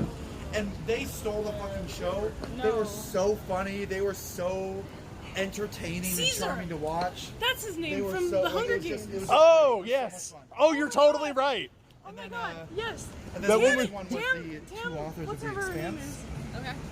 Just talking about like they Tamarin, just I started a think. new trilogy. She reminded And me they were- of they were Caesar a lot more so interesting. They were bad. as, like, oh you know, my god. Very much so. She just like And drew they you gave in what I and she thought were a had lot more like... interesting answers, like about writing. All she needs is the purple hair. compared to the other No, people. honestly, someone Yeah, no, it was great. get her right. We're still recording, by the way. I noticed. That's why I was projecting forward when I was. Thank you. We appreciate it. Yes, I noticed. I'm sensing some things are getting pulled out here. No, actually, it was just. It'll all be fine. I have tools to edit this. God, I forgot how big the DC Convention Center is. This is all the same fucking building. Yeah, Jesus. Also, shout out this place, Unconventional Diner. It is what it says on the tin. Yeah. Anyway, convention, very fun. Did a lot of walking, did a lot of standing. Bought a book that I had no intention to read and didn't even get signed. So, I don't It know what to do happens. with it. Oh, also, I asked a question to the duo James S.A. Corey, and I think my question was really good, and their answer was fine. That's true. They didn't even answer your question. It really felt like they just didn't actually understand what you asked. They answered an unrelated world building question, which is fine. Yeah, I think there's only so much that I forget. Did you watch The Expanse? they can. No. They're probably expecting a certain number of questions, and then Yeah. that might have been outside of it. So they just pulled it back to world building. Yeah. I don't know, that's a thing you can have like a half-hour long conversation about, is like, what about systemic storytelling appeals? Hello. I just wanted to ask, as reading The Expanse for the first time, I found it to be extremely systemic. You mentioned George R.R. Martin's books before, and how Westeros is really the main character of those series. We have characters we follow, but we mostly follow Westeros. And in the same way, The Expanse, the solar system is the main character. We have characters we follow. What sort of draws you to that sort of systemic style of storytelling? And is there anything about working as a duo that makes you particularly adept at it? I don't think being a duo helps at all, but I mean, it helps for other things, but not that. I mean, what I'm hearing you ask is, what is it about having this particular setting and this sense of the scope of the story that's exciting, that's drawing, and that's kind of asking that, what's the cool bit that drew you in the first place, right? I mean, you get the map, you've chosen the map of the place, and then you start figuring things out. You know, what's on Ganymede, what's on. This is all the stuff that Ty did before I was ever in the room. And in that case, it was because I was designing a game world, so I came at it backwards. We're not that far from Little Ethiopia. Little Ethiopia. I learn new things. Oh yeah. It's sort of a section of U Street, but it's like about 2 blocks where it's just Ethiopian. It's Ethiopian food, Ethiopian on shop. It's awesome. And then pass it to the other. You can just go through and make whatever. I'm excited. This is one of the bars we host trivia at, Lost and Found. Oh, nice. That was going to be Urban Outfitters, and then it says Urban Grape, and that kind of messed with me a little bit. I said you should rate your first week of law school. Oh, yeah. How does it rank? How does it rank in comparison to Well of Ascension? To Well of Ascension, I think I enjoyed it more than I enjoyed Well of Ascension. Okay. And like, I did like what, and that's actually just me saying a big positive thing about my first week of law school. I really enjoyed it. I would, Because you like Well of Ascension way more than we do. I mean, like, that's a low bar. Yeah. We're furious.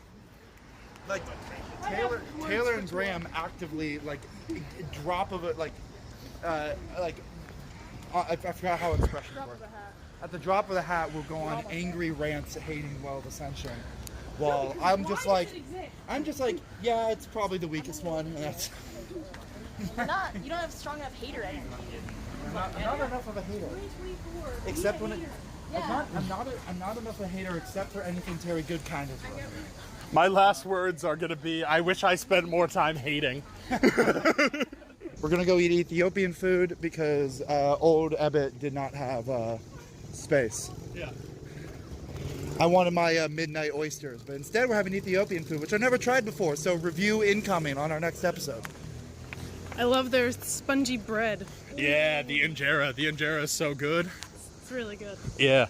If you like sourdough that is also salty, you will love injera. Oh, listeners, if you want to know what I look like, you can watch the Library of Congress live stream. Yeah. It's like 5 Burmax. Bye.